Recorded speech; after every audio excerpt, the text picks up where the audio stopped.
A warrior's heart. Lady Catherine of Dunmere had never questioned Sir Tristan de Clare's loyalty until she found him riding under the enemy's banner. When he met her gaze across the battlefield, his expression was unreadable. Later, when he found her alone, he stepped closer, voice quiet.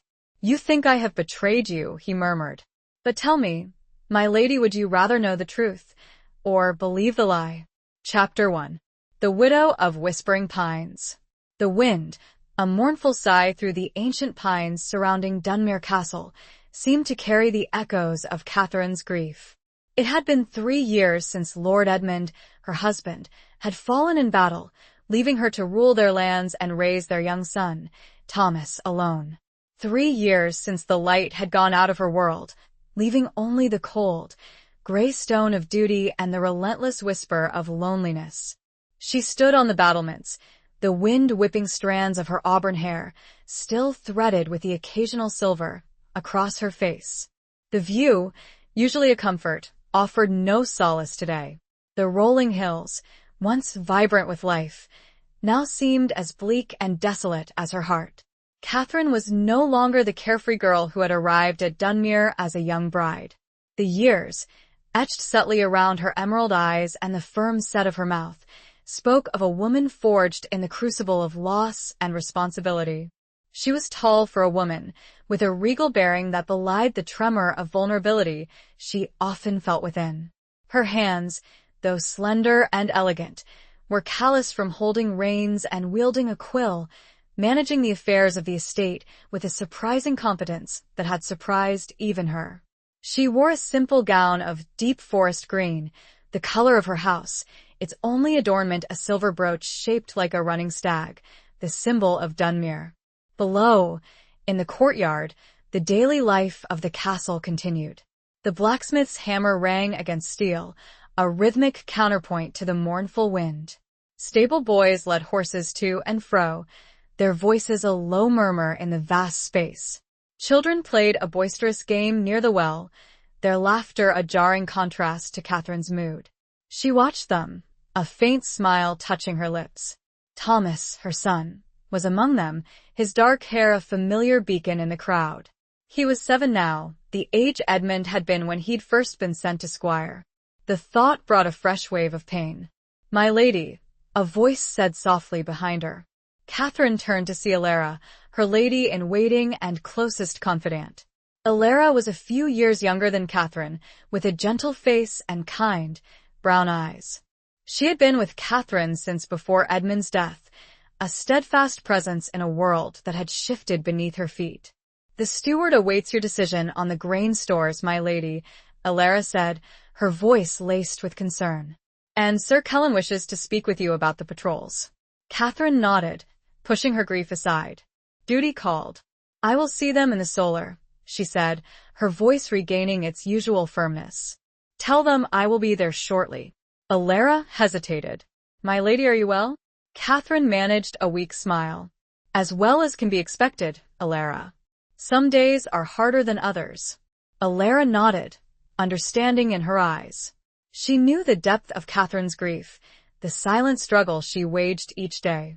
She had seen her weep in the dead of night, clutching Edmund's worn leather jerkin, the scent of him fading with each passing year.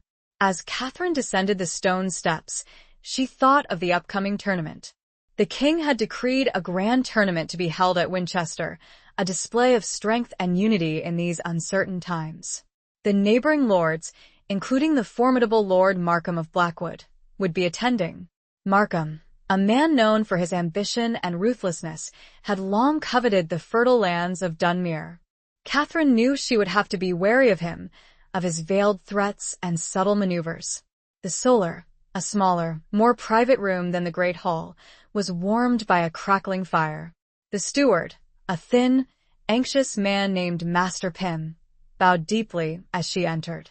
Sir Cullen, the captain of Dunmere's guard, a grizzled veteran with a scarred face and a loyal heart, stood by the window, his hand resting on the hilt of his sword. "My lady," Master Pym began, unrolling a scroll filled with meticulous figures. "The harvest has been adequate, but the harsh winter." Catherine listened patiently, her mind already working through the implications. Less grain meant less to sell, less income for the estate. It meant tighter rations for the castle folk, a decision she did not relish. She questioned Pym closely, probing for solutions, for ways to mitigate the hardship. Sir Kellen, when his turn came, spoke of increased raids along the border, of whispers of discontent among the smaller lords. "They say the king is weak," he said, his voice grim, "that he favors the southern lords over those of us in the north." Catherine felt a chill despite the fire. Discontent was a dangerous seed, easily sown in times of hardship. It could blossom into rebellion, into war. And Dunmere, strategically located, would be caught in the crossfire. "Increase the patrols, Sir Kellen," she said, her voice steady despite her unease. "And send a rider to Lord Ashton. We must know what is happening beyond our borders."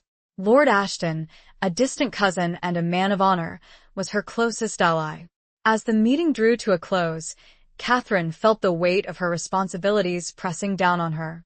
She was a woman alone, surrounded by potential enemies, in a world where strength was everything. And yet, she would not yield. She would protect her son, her people, her lands. She would endure. Later that evening, after a simple supper with Thomas, Catherine found herself drawn to the chapel. The small, stone chamber, lit only by flickering candles, offered a sanctuary from the cares of the world. She knelt before the altar, her hands clasped in prayer. She prayed for strength, for guidance, for peace. But most of all, she prayed for Edmund, for his soul to find rest, and for the ache in her heart to ease. As she rose to leave, her gaze fell upon a small, wooden chest tucked away in a corner. It was Edmund's chest, containing his personal belongings. She hadn't opened it since his death, the pain too raw, too overwhelming. But tonight, something compelled her. With trembling hands, she lifted the heavy lid. The scent of leather and dried herbs wafted up, a poignant reminder of the man she had loved. Inside, nestled among his clothes and weapons, was a small, velvet pouch. Catherine drew it out, her heart pounding. She opened it, and a single, dried rose fell into her palm. It was a rose from their first meeting, a token of his affection, a promise of a love that had been cut short. Tears streamed down Catherine's face, silent and unstoppable. She clutched the rose to her chest, the fragile petals crumbling against her skin. It was a reminder of what she had lost, of the life she had dreamed of, the future that had been stolen from her. But as she held it, a flicker of something else began to stir within her. A spark of defiance, of resilience. She would not let grief consume her. She would honor Edmund's memory by living, by fighting, by finding a way to navigate this treacherous world. The rose, a symbol of love lost, became a symbol of hope rekindled. A promise of a new dawn, however faint, in the long, dark night. Chapter 2. The Tournament of Ravens. The journey to Winchester was long and arduous, the roads rough and uneven, the weather unpredictable. Catherine rode at the head of her small retinue, her son Thomas beside her, his eyes wide with excitement. He had never been to a tournament before, and the tales of knights and chivalry filled his young mind. Catherine watched him, a bittersweet ache in her heart. He reminded her so much of Edmund, with his dark hair and keen eyes. Sir Kellen rode on her other side, his ever-vigilant gaze scanning the surrounding countryside. The threat of bandits and rogue knights was always present, a constant reminder of the precariousness of their world. Alara, riding in a covered wagon with the other women of the household, offered Catherine a reassuring smile whenever their eyes met. The city of Winchester, when they finally reached it, was a bustling hive of activity. The tournament grounds, just outside the city walls, were a riot of color and sound. Banners of every hue fluttered in the breeze, emblazoned with the crests of the noble houses. Tents and pavilions, large and small, dotted the landscape, housing knights, squires, and their entourages. The air was filled with the clang of armor, the neighing of horses, the shouts of vendors hawking their wares. Catherine's pavilion, though modest compared to some, was comfortable and well-appointed. She had insisted on bringing a small contingent of her household staff, ensuring that they would be well cared for during their stay. She knew that appearances mattered, that a strong showing at the tournament would bolster her reputation and discourage those who might see her as weak. The first day of the tournament was dedicated to the joust. Catherine, dressed in a gown of deep blue, the color of the sky at dusk, sat in the stands with Thomas beside her. She watched the knights, clad in shining armor, thunder down the lists, their lances splintering against shields. The crowd roared its approval with each successful strike, the excitement infectious. Thomas was enthralled, his eyes glued to the spectacle. He cheered for the knights he recognized, those who had visited Dunmere or were known to be allies of their house. Catherine, though outwardly calm, felt a knot of tension in her stomach. Tournaments were not just games, they were displays of power, opportunities for alliances to be forged and rivalries to be played out. As the day wore on, Catherine noticed Lord Markham of Blackwood watching her from across the field. His gaze was intense, calculating, a predatory gleam in his dark eyes. He was a formidable man, broad-shouldered and powerfully built, with a reputation for ruthlessness. He had made no secret of his desire for Dunmere, and Catherine knew he would use any opportunity to advance his claim. She met his gaze, her expression unwavering. She would not show him any weakness, any sign of fear. She was the Lady of Dunmere, and she would defend her lands and her people with every fiber of her being. The second day of the tournament was dedicated to the melee, a chaotic free-for-all where teams of knights battled each other with blunted weapons. Catherine watched with growing apprehension as the fighting grew fiercer, the injuries more frequent. It was a brutal spectacle, a reminder of the harsh realities of their world. During a lull in the fighting, a knight approached Catherine's pavilion. He was tall and lean, with a noble bearing and a face that was both handsome and haunted. He wore the colors of a house she did not recognize, a silver falcon on a field of black. He removed his helmet, revealing dark hair streaked with silver and piercing blue eyes. "My Lady Catherine of Dunmere," he said, his voice deep and resonant. "I am Sir Tristan de Clare. I have heard much of your beauty and your strength." Catherine inclined her head, acknowledging his greeting. "Sir Tristan, you are welcome to my pavilion."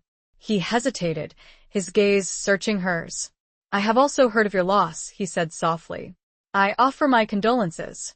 Catherine felt a pang of grief, but she kept her composure. "Thank you, Sir Tristan. Your words are kind."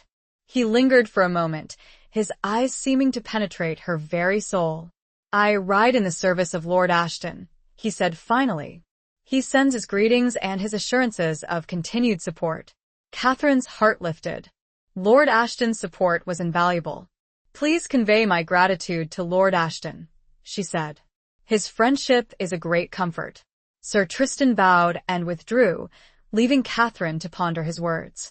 There was something about him, something in his eyes, that intrigued her. A hint of sadness, of hidden depths. She found herself watching him as he rejoined the melee, his movements fluid and graceful, his skill evident. As the tournament drew to a close, Lord Markham approached Catherine, his expression smug. "Lady Catherine," he said, his voice smooth as silk. "I trust you have enjoyed the spectacle. Perhaps we can discuss matters of mutual interest over supper?" Catherine forced a smile. "Lord Markham, you are most gracious. However, I am afraid I have already made other arrangements." His smile tightened, a flicker of annoyance in his eyes. "As you wish, my lady. But do not think you can avoid me forever. Dunmere is too valuable a prize to be left in the hands of a widow." Catherine met his gaze, her chin lifted. "Dunmere is not a prize to be won, Lord Markham. It is my home, and I will defend it with my life." He laughed, a cold, mirthless sound. "We shall see, my lady. We shall see." That night, as Catherine prepared for bed, Alara brought her a small, folded piece of parchment. "This was delivered by a page, my lady," she said. "He said it was from Sir Tristan de Clare." Catherine's heart skipped a beat. She took the parchment, her hands trembling slightly. She unfolded it and read the brief message, written in a bold, elegant hand. Meet me at the old oak tree by the river, at midnight. I have something of great importance to tell you. Catherine's mind raced. What could Sir Tristan possibly want to tell her? Why the secrecy? She hesitated, torn between curiosity and caution. But the memory of his eyes, of the sadness she had glimpsed within them, compelled her. She looked at Alara, her decision made. Tell no one of this, she said, her voice low. And make sure Thomas is well guarded. Alara nodded, her expression worried. Be careful, my lady. Catherine donned a dark cloak, concealing her gown. She slipped out of the pavilion unnoticed, the night air cool against her skin. She made her way through the sleeping camp, her heart pounding in her chest. The old oak tree, its branches gnarled and twisted, loomed in the darkness, a silent sentinel by the river. And there, waiting for her, was Sir Tristan de Clare. The moonlight illuminated his face, revealing the lines of worry etched around his eyes. He stepped forward, his voice hushed. Thank you for coming, my lady. He took a deep breath. What I am about to tell you is dangerous. It could cost me my life. But I believe you deserve to know the truth. Chapter 3.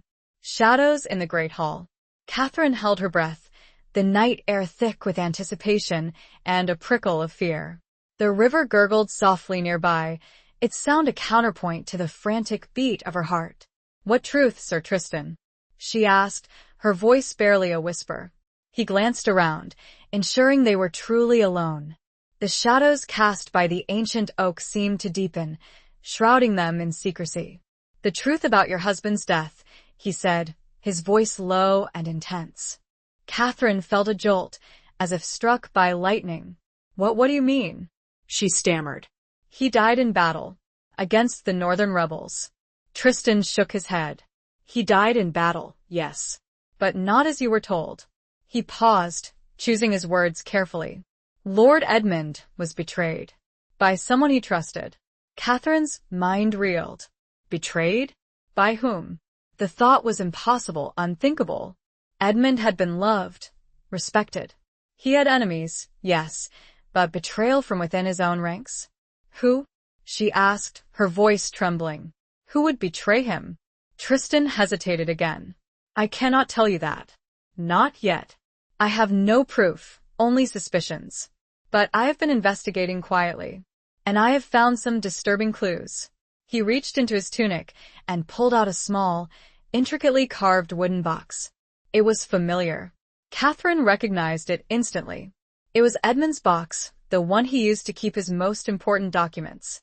The one she had searched for desperately after his death, but had never found. Where did you get this? She asked, her voice choked with emotion. I found it among the belongings of a knight who died shortly after your husband, Tristan said. A knight who rode with Lord Markham. Catherine's blood ran cold. Lord Markham, the man who coveted her lands, who had made no secret of his ambition. Could he have been responsible for Edmund's death? The thought was horrifying, yet it made a terrible kind of sense. But why? She asked. Why would Markham do such a thing? Dunmere, Tristan said simply. With Edmund gone, you were vulnerable. He hoped to claim your lands, your title you.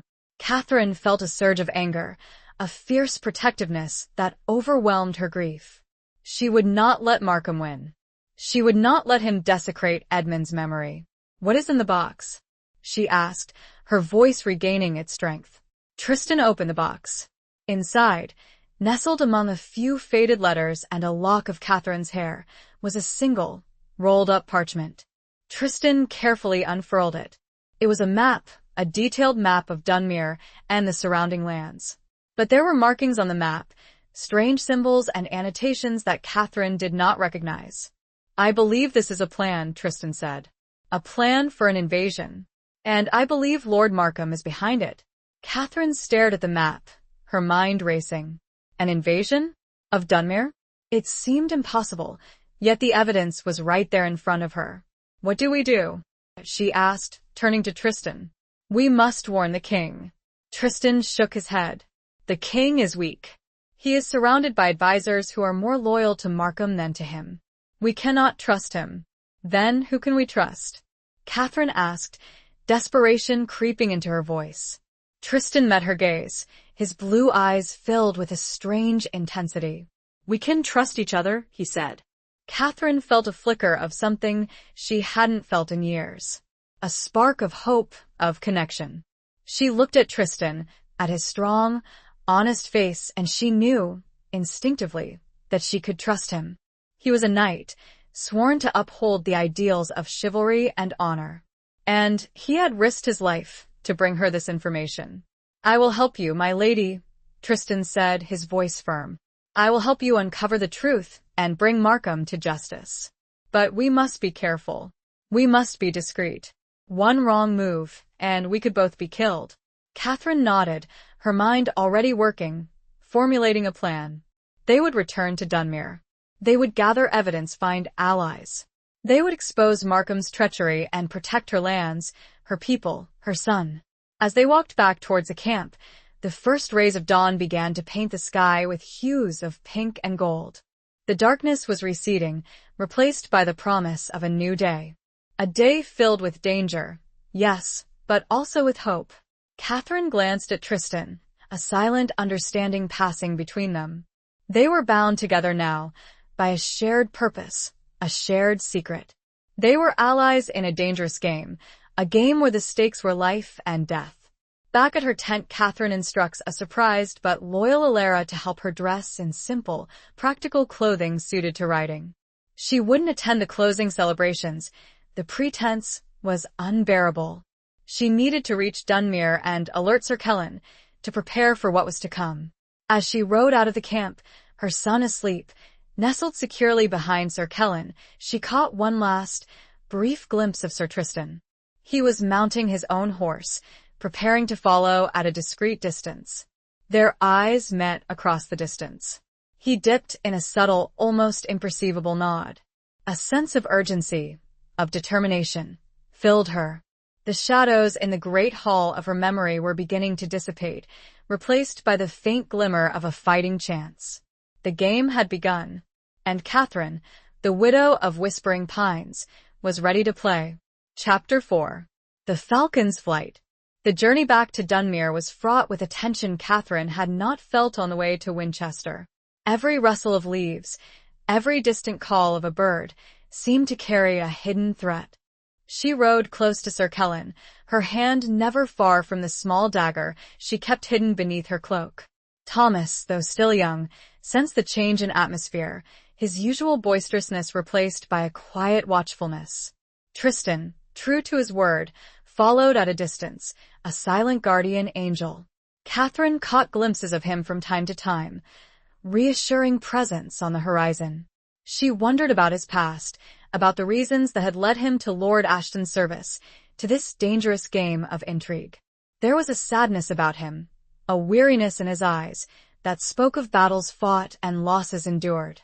They reached Dunmere late in the evening, the castle looming against the darkening sky, its stone walls a familiar comfort. Catherine was greeted by the worried faces of her household staff, their relief evident as she dismounted in the courtyard.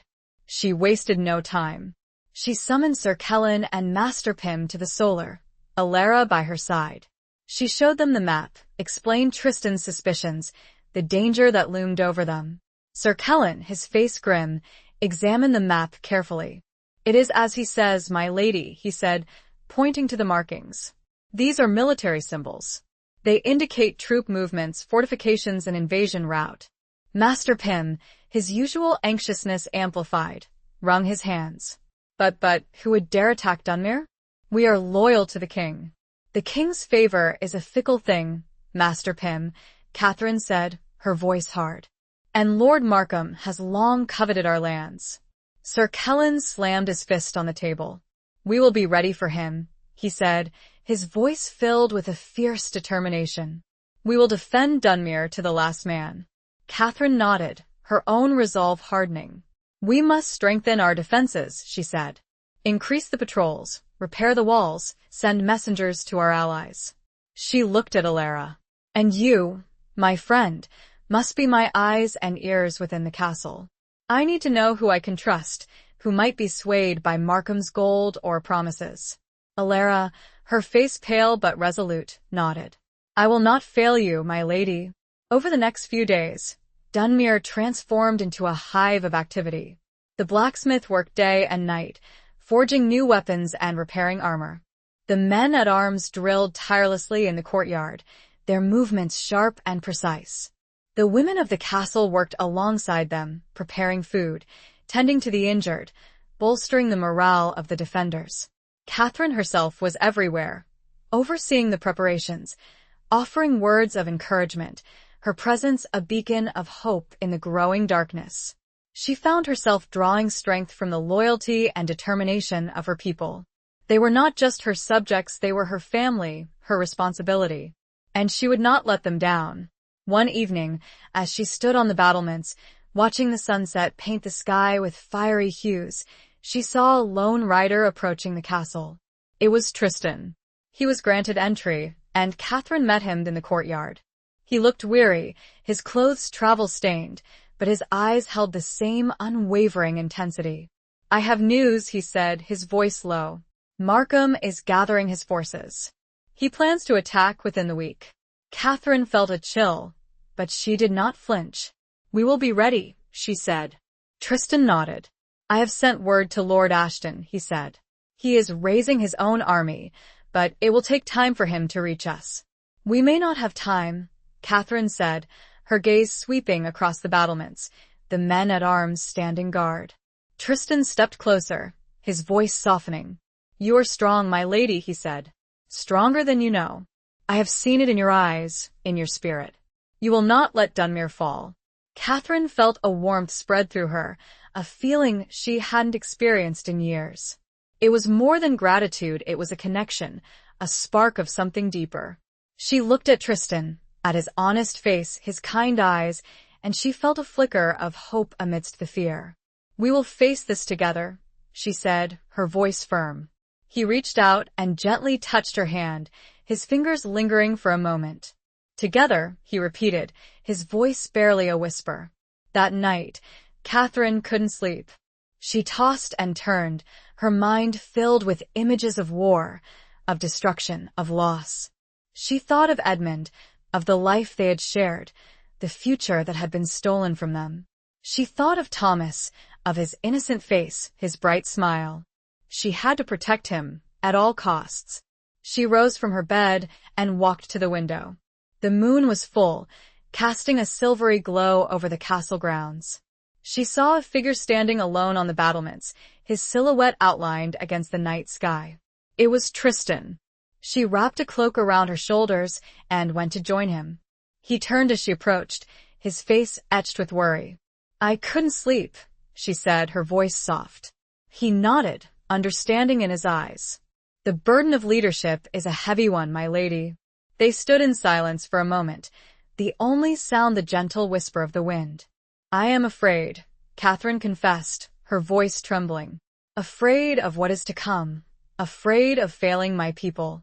Tristan turned to her, his gaze intense. "You will not fail," he said. "You are a warrior, my lady, a falcon, ready to take flight. And you are not alone." He reached out and took her hand, his touch sending a shiver through her. He held it firmly, his warmth and strength flowing into her. "We will face this together," he said again, his voice filled with a quiet confidence. "And we will prevail." As Catherine looked into his eyes, she saw not just a knight, but a man. A man who had seen his own share of darkness, but who still held onto hope. A man who believed in her, who saw her strength, her courage. And in that moment, she knew that she was not alone. She had an ally, a friend, perhaps something more. The falcon, wings spread, was ready to soar. And she would not fall. Not while he stood by her side. Chapter 5. A Knight's Oath. The days that followed were a blur of preparation and anxious waiting. Catherine worked tirelessly, coordinating the defenses, bolstering the morale of her people, and trying to ignore the gnawing fear in the pit of her stomach. Tristan was her constant companion, his advice invaluable, his presence a source of strength. They spent hours poring over maps, strategizing, planning for every possible scenario. She learned more about him during those stolen moments, fragments of his past revealed in quiet conversations. He had lost his family in a border skirmish years ago, a tragedy that had left him scarred and disillusioned. He had wandered for a time, seeking solace in battle, until he had found a purpose in serving Lord Ashton, a man he respected and admired. Catherine, in turn, shared her own stories, her own grief, her own fears. She found a comfort in his presence, a solace she hadn't known she craved. The walls she had built around her heart, brick by brick, since Edmund's death, began to crumble, ever so slightly. One evening, as they stood together on the battlements, watching the sun set in a blaze of glory, Tristan turned to her, his expression serious. "My lady," he said, his voice low and earnest. "I know I am but a knight, sworn to serve Lord Ashton. But I must speak my heart." Catherine's breath caught in her throat. She knew what was coming, and a part of her, the part that had been frozen for so long, trembled with anticipation. "I have come to admire you, Catherine," he continued, his blue eyes searching hers. "More than admire. I have come to care for you. Deeply." Catherine's heart pounded in her chest. She had felt it too, this growing connection, this undeniable attraction. But she had been afraid to acknowledge it, afraid to open herself up to the possibility of love, of loss, again. "Tristan," she began, her voice hesitant. I am honored by your words.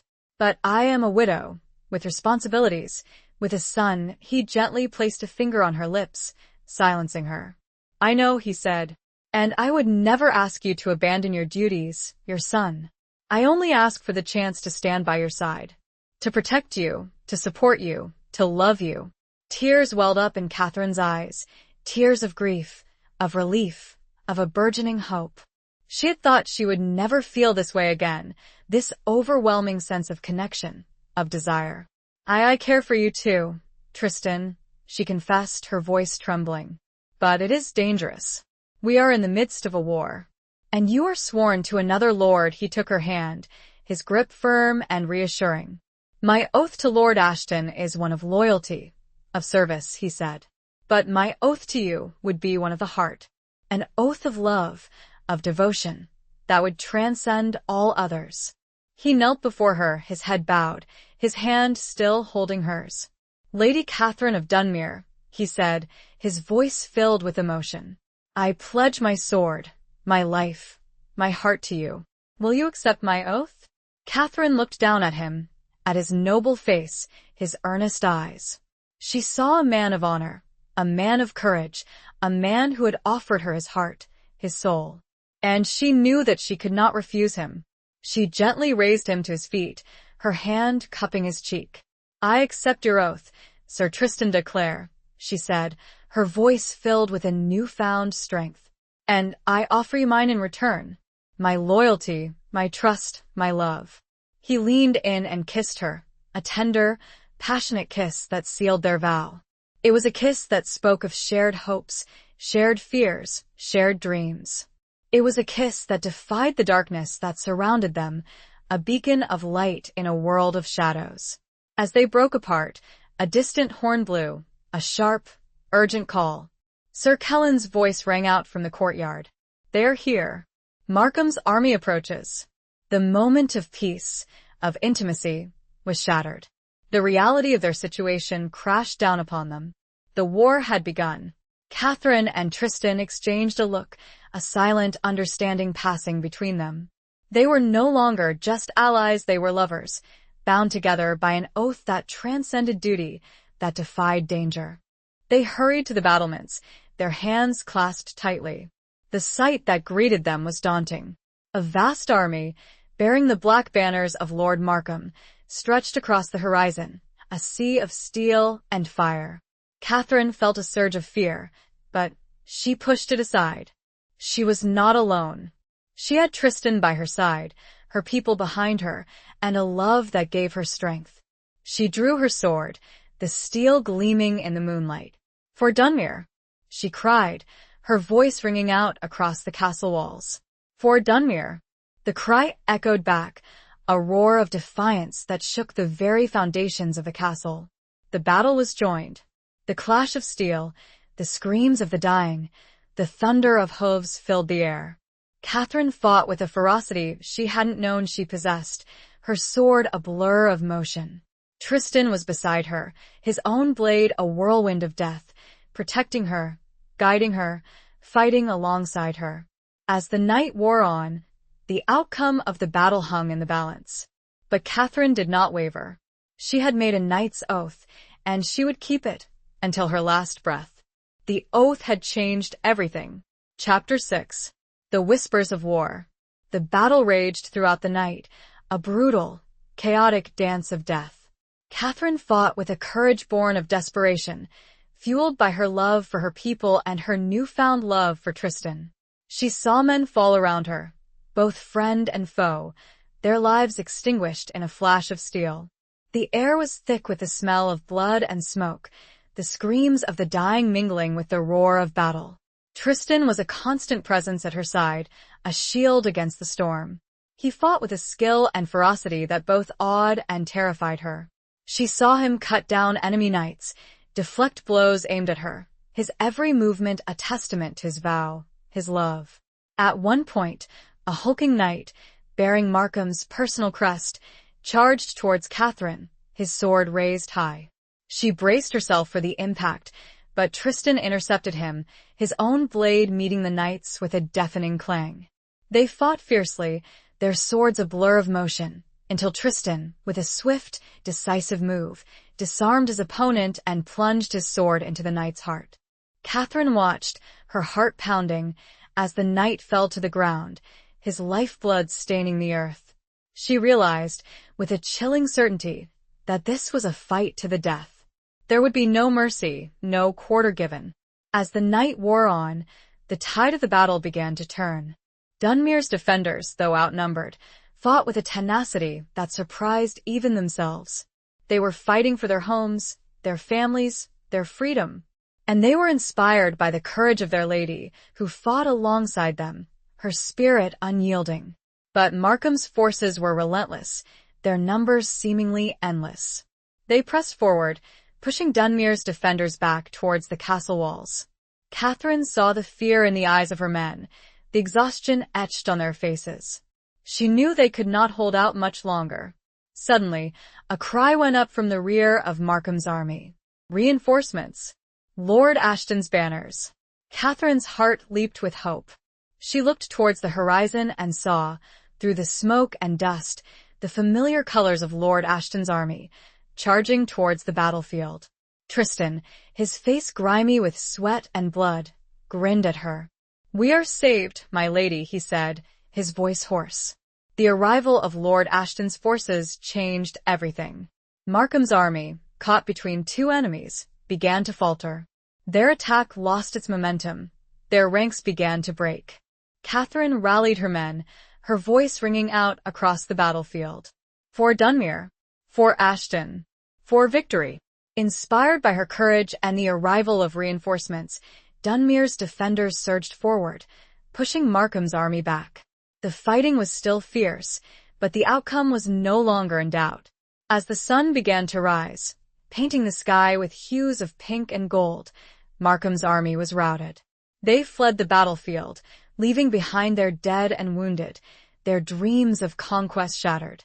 Catherine stood on the battlements, watching the retreating enemy, her body aching, her spirit exhausted but triumphant. She had done it. She had defended Dunmere, protected her people, her son. Tristan came to her side, his face beaming. He took her hand, his touch sending a wave of warmth through her weary body.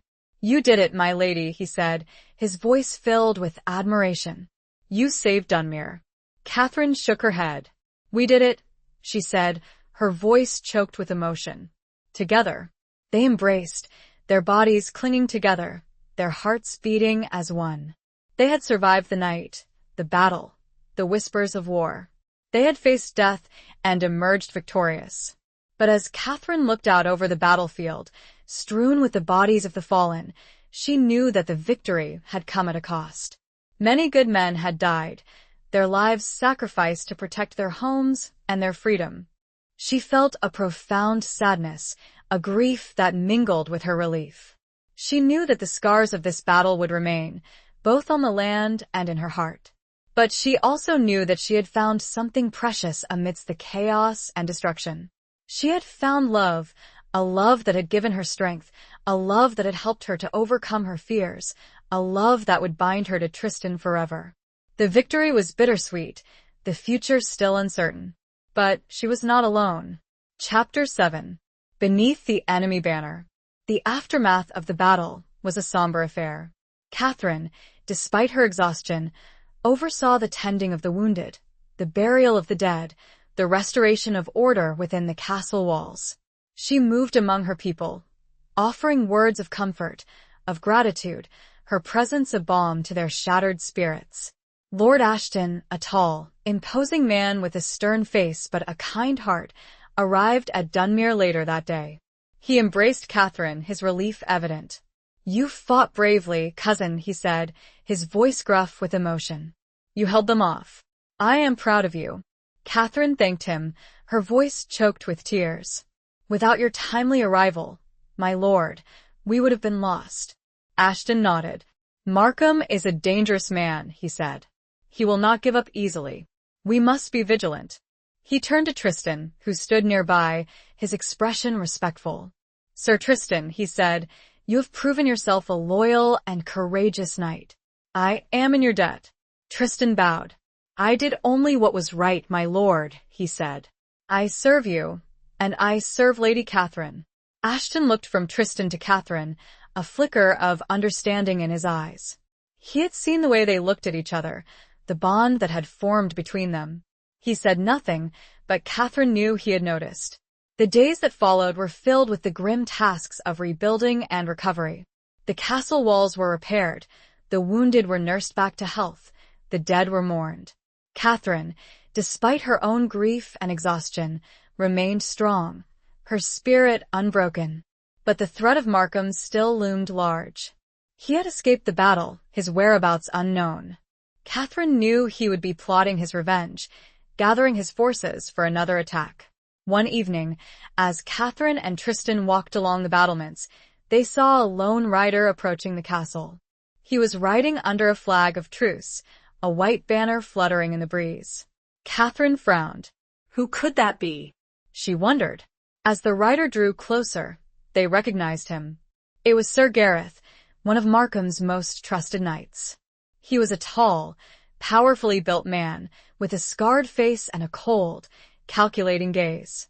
Catherine and Tristan met him at the gate, Sir Kellen and a contingent of guards at their side. "Sir Gareth," Catherine said, her voice cool and formal. "What brings you to Dunmere?" Gareth dismounted, his movements stiff and formal.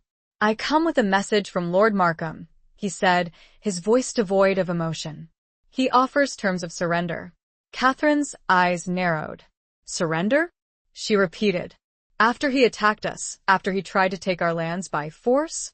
Gareth nodded. "He offers to spare your lives, and the lives of your people, if you yield Dunmere to him." Catherine laughed, a cold, harsh sound. "He offers us nothing," she said. "He demands everything. Tell your master that Dunmere will never surrender. We will fight to the last man." Gareth's expression did not change. "Lord Markham anticipated your answer," he said. "He has also sent this." He reached into his saddlebag and pulled out a small, cloth-wrapped bundle. He unwrapped it, revealing a single, blood-stained gauntlet. Catherine gasped. It was Tristan's gauntlet, the one he had lost during the battle. Where did you get this?" she asked, her voice trembling.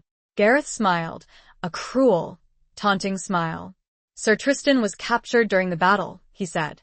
"He is now Lord Markham's prisoner." Catherine felt a wave of dizziness, her legs threatening to give way beneath her. Tristan captured? It couldn't be true. He was too strong, too skilled.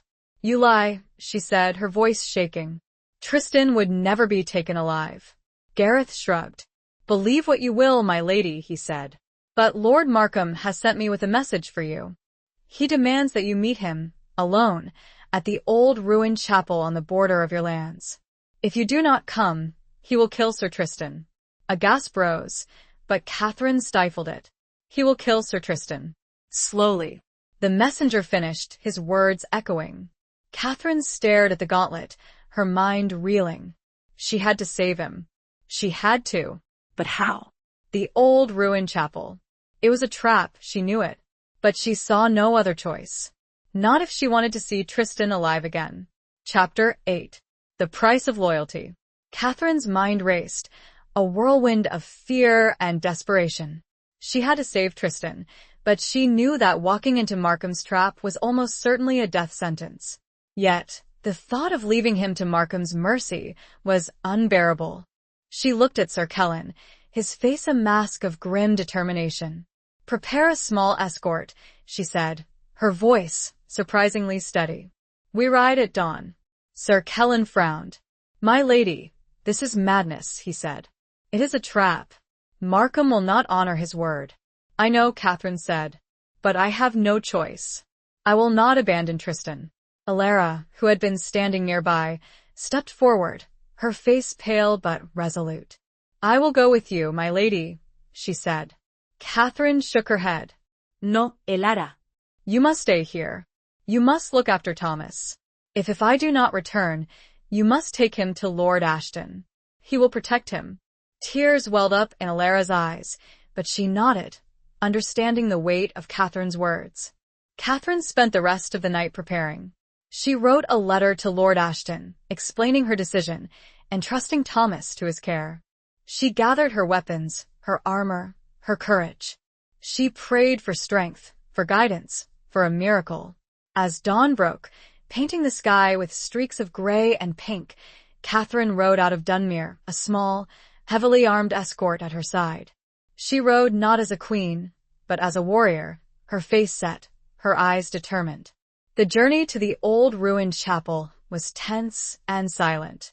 The landscape, once familiar and comforting, now seemed ominous and threatening. Every shadow seemed to conceal an enemy. Every sound seemed to carry a threat. The chapel, when they reached it, was a desolate ruin, its roof collapsed, its walls crumbling. It stood on a windswept hill, overlooking the border between Dunmere and Markham's lands. It was a place of ghosts, of memories, of forgotten prayers. Markham was waiting for her, as she knew he would be. He stood in the center of the ruined chapel, surrounded by his knights, his face a mask of cold triumph. And beside him, bound and gagged, was Tristan. Catherine's heart ached at the sight of him. He was bruised and battered, his clothes torn, but his eyes, when they met hers, still held that unwavering intensity, that spark of defiance. "Lady Catherine," Markham said, his voice smooth and mocking. "You have come. I am impressed." Catherine dismounted, her movements deliberate. She walked towards him, her escort fanning out behind her, their swords drawn. "Release him," she said, her voice cold and hard. Markham laughed. "Not so fast, my lady," he said. "First, we have some business to discuss." He gestured towards the ruined altar. "Kneel before me, Lady Catherine," he said. "Swear fealty to me. Acknowledge me as the rightful lord of Dunmere, and I will release your knight." Catherine stood her ground, her chin lifted. "I will never kneel to you, Markham," she said. "You are a traitor, a murderer. You have no right to Dunmere." Markham's smile faded, replaced by a look of cold fury. "You are a foolish woman, Catherine," he said. "You are choosing death over life, pain over peace." He drew his sword, the steel gleaming in the faint light. "I will give you one last chance," he said. "Kneel, or your knight dies." Catherine looked at Tristan, her heart breaking. She saw the fear in his eyes, but also the love, the unwavering devotion.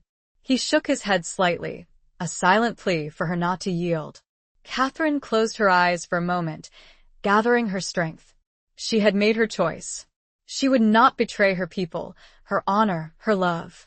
She opened her eyes, her gaze fixed on Markham. "Do what you will," she said, her voice steady.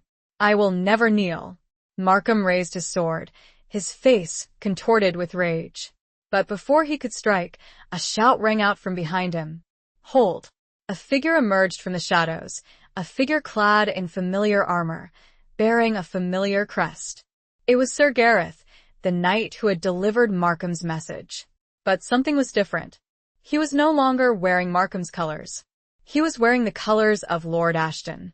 And behind him, streaming down the hill, came a force of knights, their banners bearing the stag of Dunmere and the falcon of Ashton. Markham turned, his eyes widening in disbelief. "Gareth?" he stammered. What is the meaning of this?"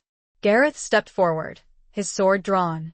"I have served you loyally, Lord Markham," he said, his voice cold and hard. "But I will not serve a traitor. I will not stand by and watch you murder an innocent woman and a brave knight." He turned to Catherine, his expression softening. "My lady," he said, "I am here to help you. I have seen the truth. I know of Markham's treachery. I have brought Lord Ashton's men to aid you." Catherine felt a wave of relief, of gratitude, wash over her. She had been saved, not by a miracle, but by the loyalty of a man she had thought was her enemy. A price of a different sort was paid that day. Chapter 9. Scars of the Past. The battle that ensued was swift and decisive. Markham's knights, caught by surprise and outnumbered, were quickly overwhelmed.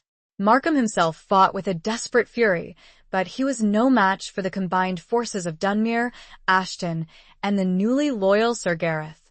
Catherine watched, her heart pounding, as Tristan was freed from his bonds. He joined the fight, his sword arm weakened, but his spirit unbroken. He fought alongside Gareth, the two men a formidable force, their movements synchronized, their purpose aligned. Markham, seeing that the battle was lost, tried to flee, but Tristan intercepted him. They fought fiercely, their swords clashing in the ruins of the chapel, their hatred for each other palpable. Tristan, fueled by his anger, his pain, his love for Catherine, fought with a strength he hadn't known he possessed. He disarmed Markham, his sword point at the traitor's throat. Markham, his face contorted with fear and rage, glared at him, his breath coming in ragged gasps. "Kill me," he spat.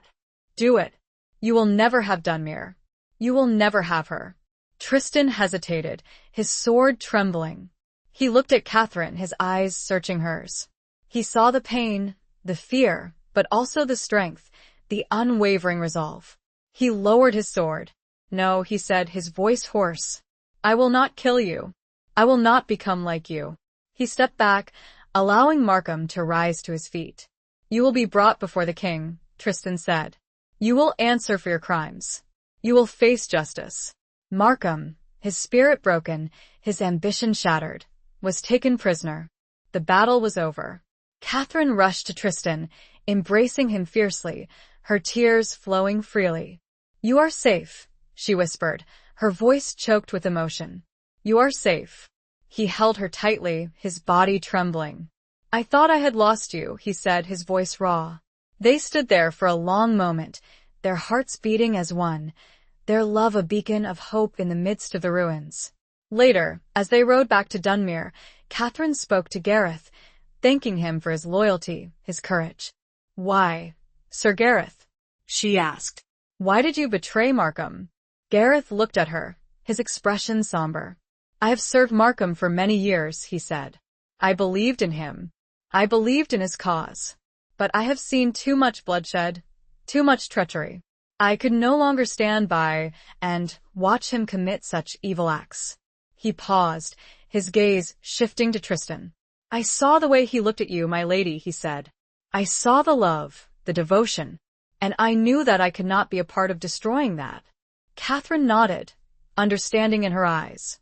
"Thank you, Sir Gareth," she said. "You have saved us all." Back at Dunmere, the castle folk rejoiced at their victory, their relief palpable. They cheered Catherine and Tristan, hailing them as heroes. But the celebrations were muted, overshadowed by the memory of the fallen, the scars of the battle. Catherine, despite her joy at Tristan's safe return, felt a profound sadness, a weariness that settled deep within her bones.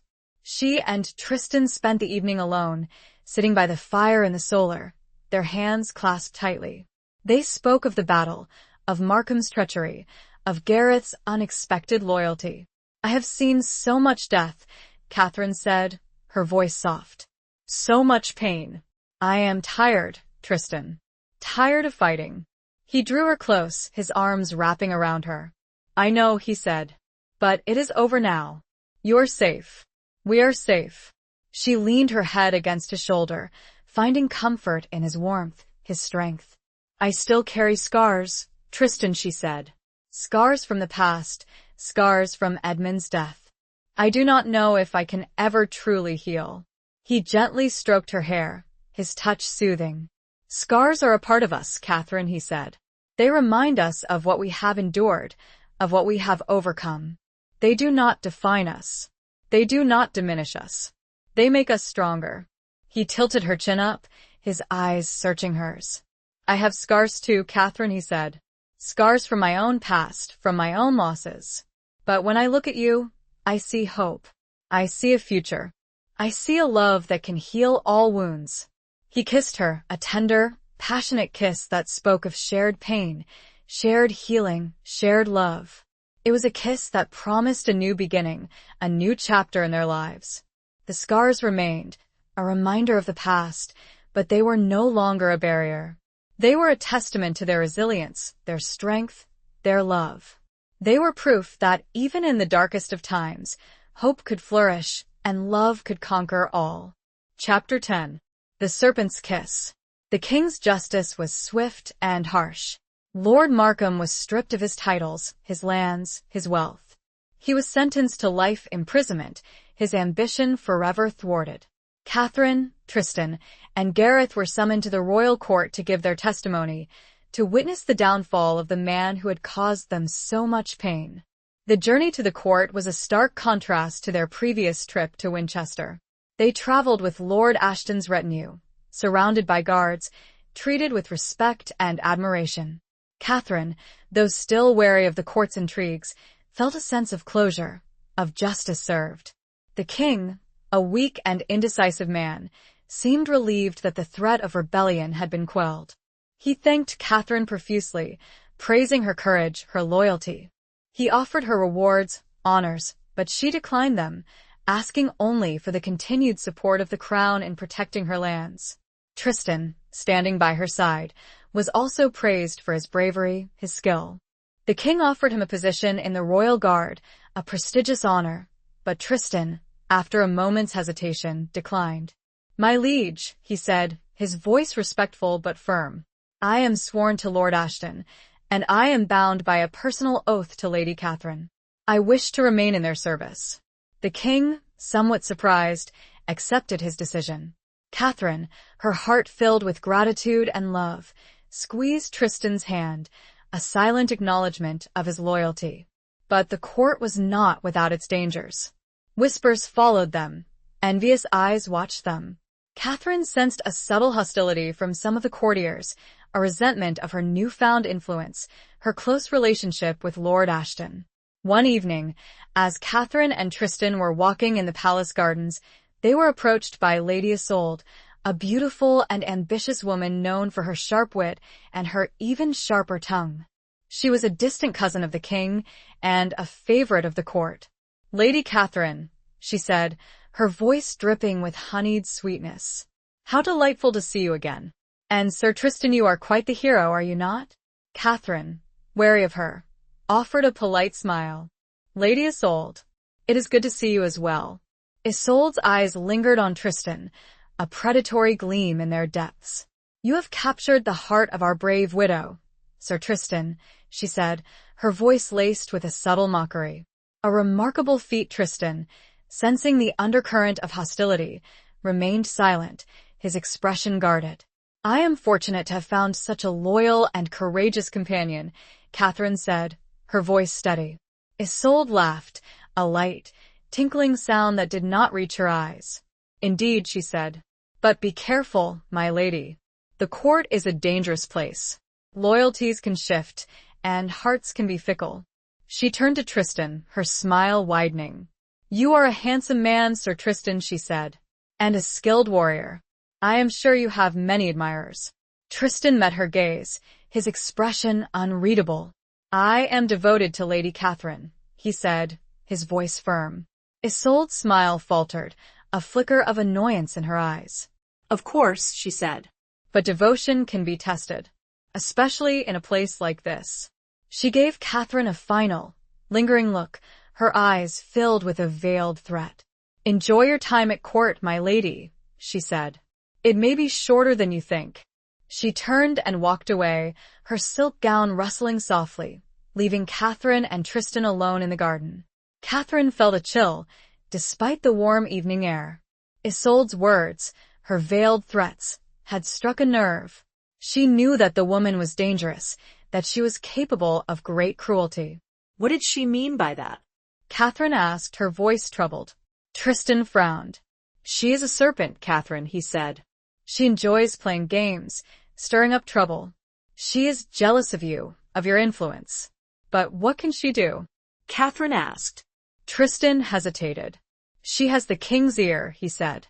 "She can whisper poison, spread lies. She can make our lives difficult." Catherine felt a knot of fear tighten in her stomach. She had thought that with Markham's defeat, their troubles were over.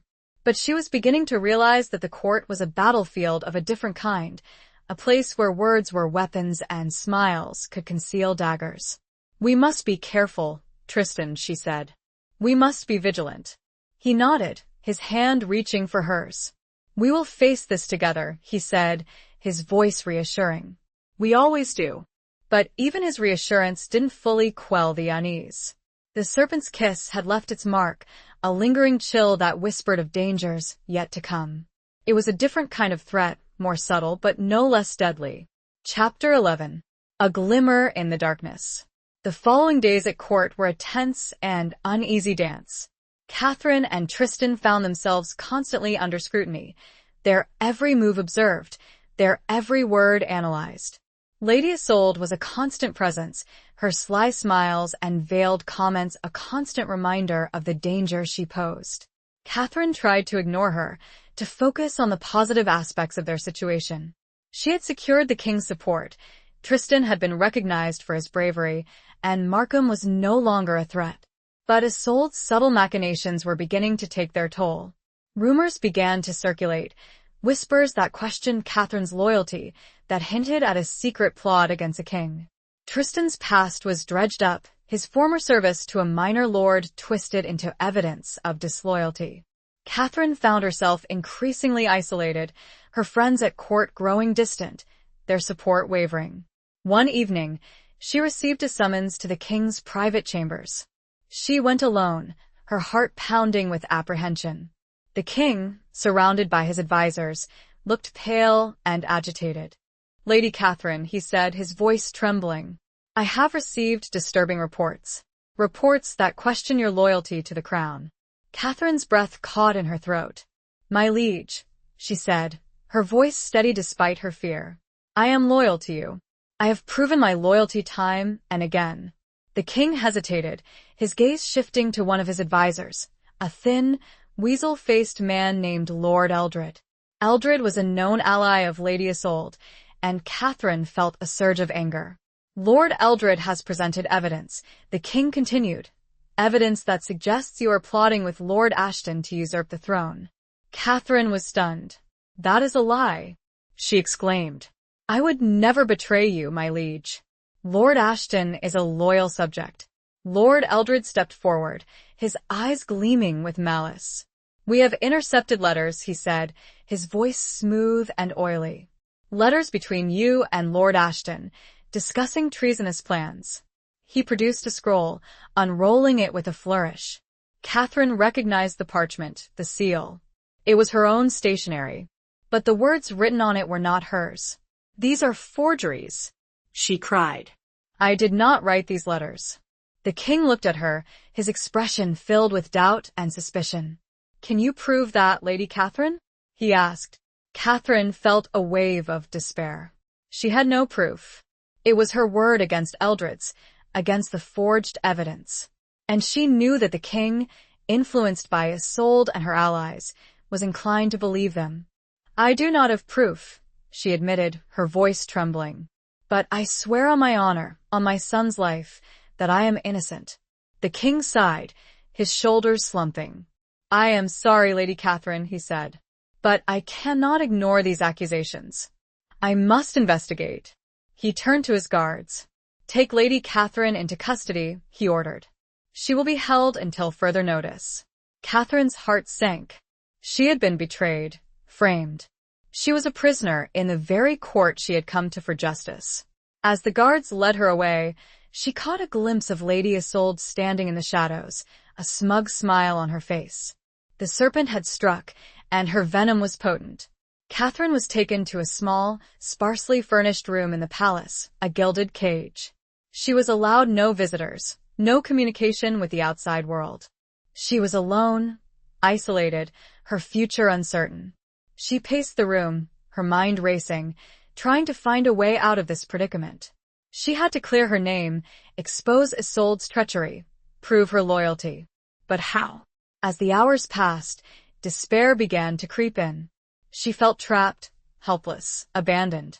She thought of Tristan, of his love, his loyalty. She wondered if he was safe, if he knew what had happened to her.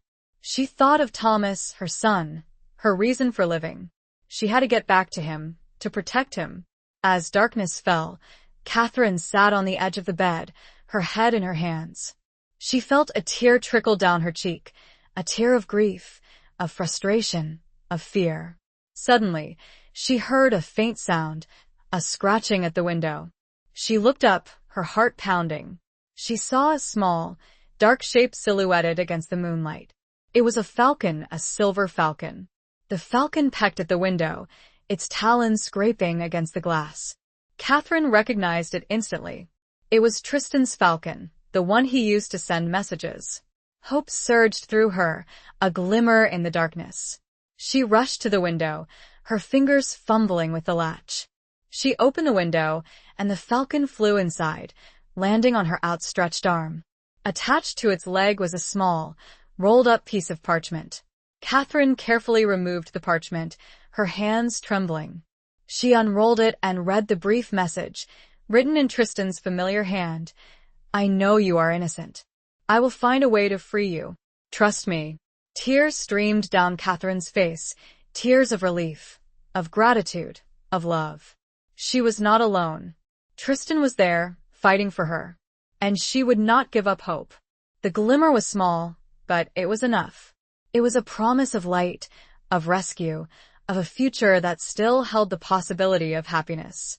She would hold on to that promise, with every fiber of her being. Chapter 12. The Unspoken Vow. Catherine clutched Tristan's message to her chest, his words a lifeline in the sea of her despair. She knew he would not abandon her, that he would fight for her, just as he had always done. But the situation was dire. She was a prisoner of the king, accused of treason, with powerful enemies arrayed against her. She spent the night pacing her small room, her mind racing, trying to formulate a plan. She had to find a way to prove her innocence, to expose Isolde's treachery. But how? She had no access to the outside world, no allies she could call upon. As dawn broke, she heard a knock on her door. A guard entered, his face impassive. You have a visitor, my lady, he said. Catherine's heart leaped with hope. Tristan? Had he found a way to see her? But it was not Tristan. It was Sir Gareth. Gareth entered the room, his expression somber. He bowed to Catherine, his eyes filled with a mixture of concern and something else. Something she couldn't quite decipher. My lady, he said, his voice low. I have come to offer my assistance. Catherine looked at him, surprised. Sir Gareth, she said. How did you get in here? Gareth smiled, a wry, almost bitter smile. I have friends in the palace, he said. Friends who are not pleased with what has happened to you. He paused, his gaze searching hers. I know you are innocent, my lady, he said. I know that Lady Isolde is behind this. I have seen her methods before. Catherine felt a surge of hope. Can you help me? She asked. Can you prove my innocence? Gareth hesitated. I can try, he said. But it will be dangerous. Isolde has powerful allies. The king is easily swayed. He stepped closer, his voice dropping to a whisper. I have discovered something, he said. Something that might help. But I need your trust. I need your cooperation. Catherine looked at him, her mind racing. She had trusted Gareth before, and he had not betrayed her. He had helped her save Tristan, had turned against Markham. But this was different. This was the royal court, a place of intrigue and betrayal. What is it? She asked, her voice hesitant. Gareth glanced at the door, ensuring they were not overheard. The letters, he said. The forged letters that accuse you of treason. I believe I know who wrote them. Catherine's eyes widened. Who? Gareth hesitated again. It was not Isolde herself, he said. But someone close to her. Someone who has access to your stationery, to your seal. He paused, his gaze meeting hers. It was Alara. Catherine gasped, her hand flying to her mouth. Alara? She repeated, her voice incredulous. No, it cannot be. She is my friend, my confidant. She would never betray me. Gareth shook his head, his expression grim. I am sorry, my lady, he said. But I have seen the evidence. I have heard her confess. Catherine felt a wave of nausea, of betrayal. Alara? Her closest friend, the woman she had trusted with her life. With her son? It was impossible, unthinkable. Why? She asked, her voice trembling. Why would she do such a thing? Gareth looked at her, his eyes filled with a strange mixture of pity and something else. Something that made Catherine's blood run cold. She was coerced, he said. Threatened. Isolde promised her rewards. And she threatened Thomas. Catherine felt a surge of rage, a fierce protectiveness that overwhelmed her grief. They had threatened her son. They had used her love for him against her. I will not let them get away with this, she said, her voice hard. I will expose them. I will protect my son. Gareth nodded. I will help you, my lady, he said.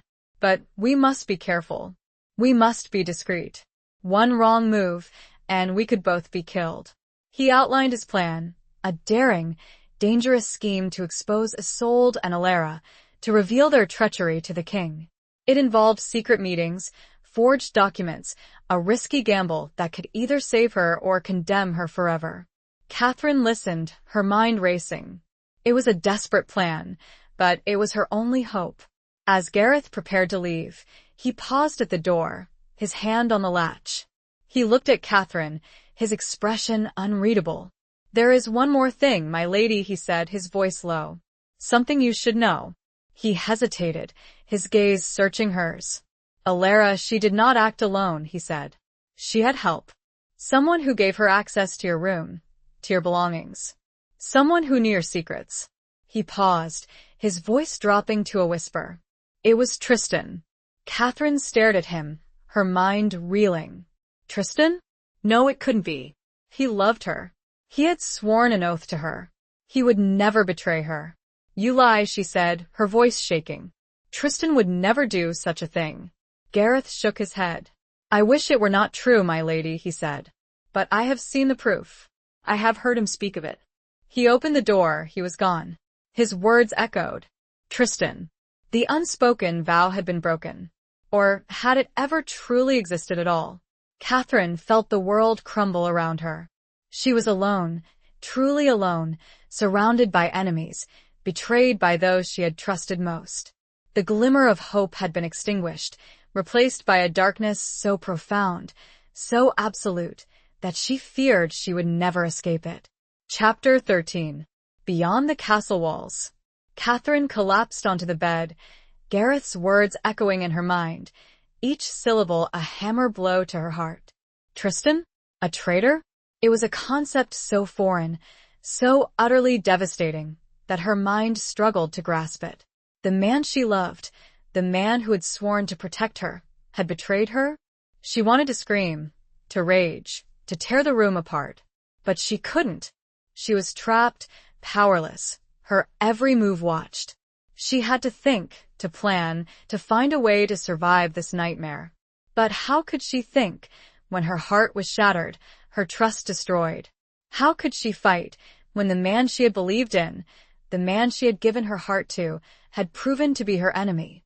She buried her face in her hands, tears streaming down her cheeks.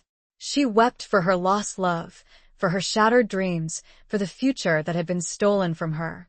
She wept for her son, for the danger he was in, for the uncertainty that lay ahead. As the hours passed, the initial shock began to give way to a cold, hard resolve. She would not give up. She would not let them win. She would fight, not just for herself, but for Thomas, for her people, for the memory of the love she had believed in. She began to examine Gareth's words, to analyze the situation. Could he be trusted? Was he telling the truth? Or was this another layer of deception, another attempt to break her? She remembered his loyalty during the battle, his betrayal of Markham. He had seemed genuine, his motives clear. But the court was a place of shifting alliances, of hidden agendas. She could not afford to trust anyone blindly. She thought of Alara, her supposed friend, her betrayer.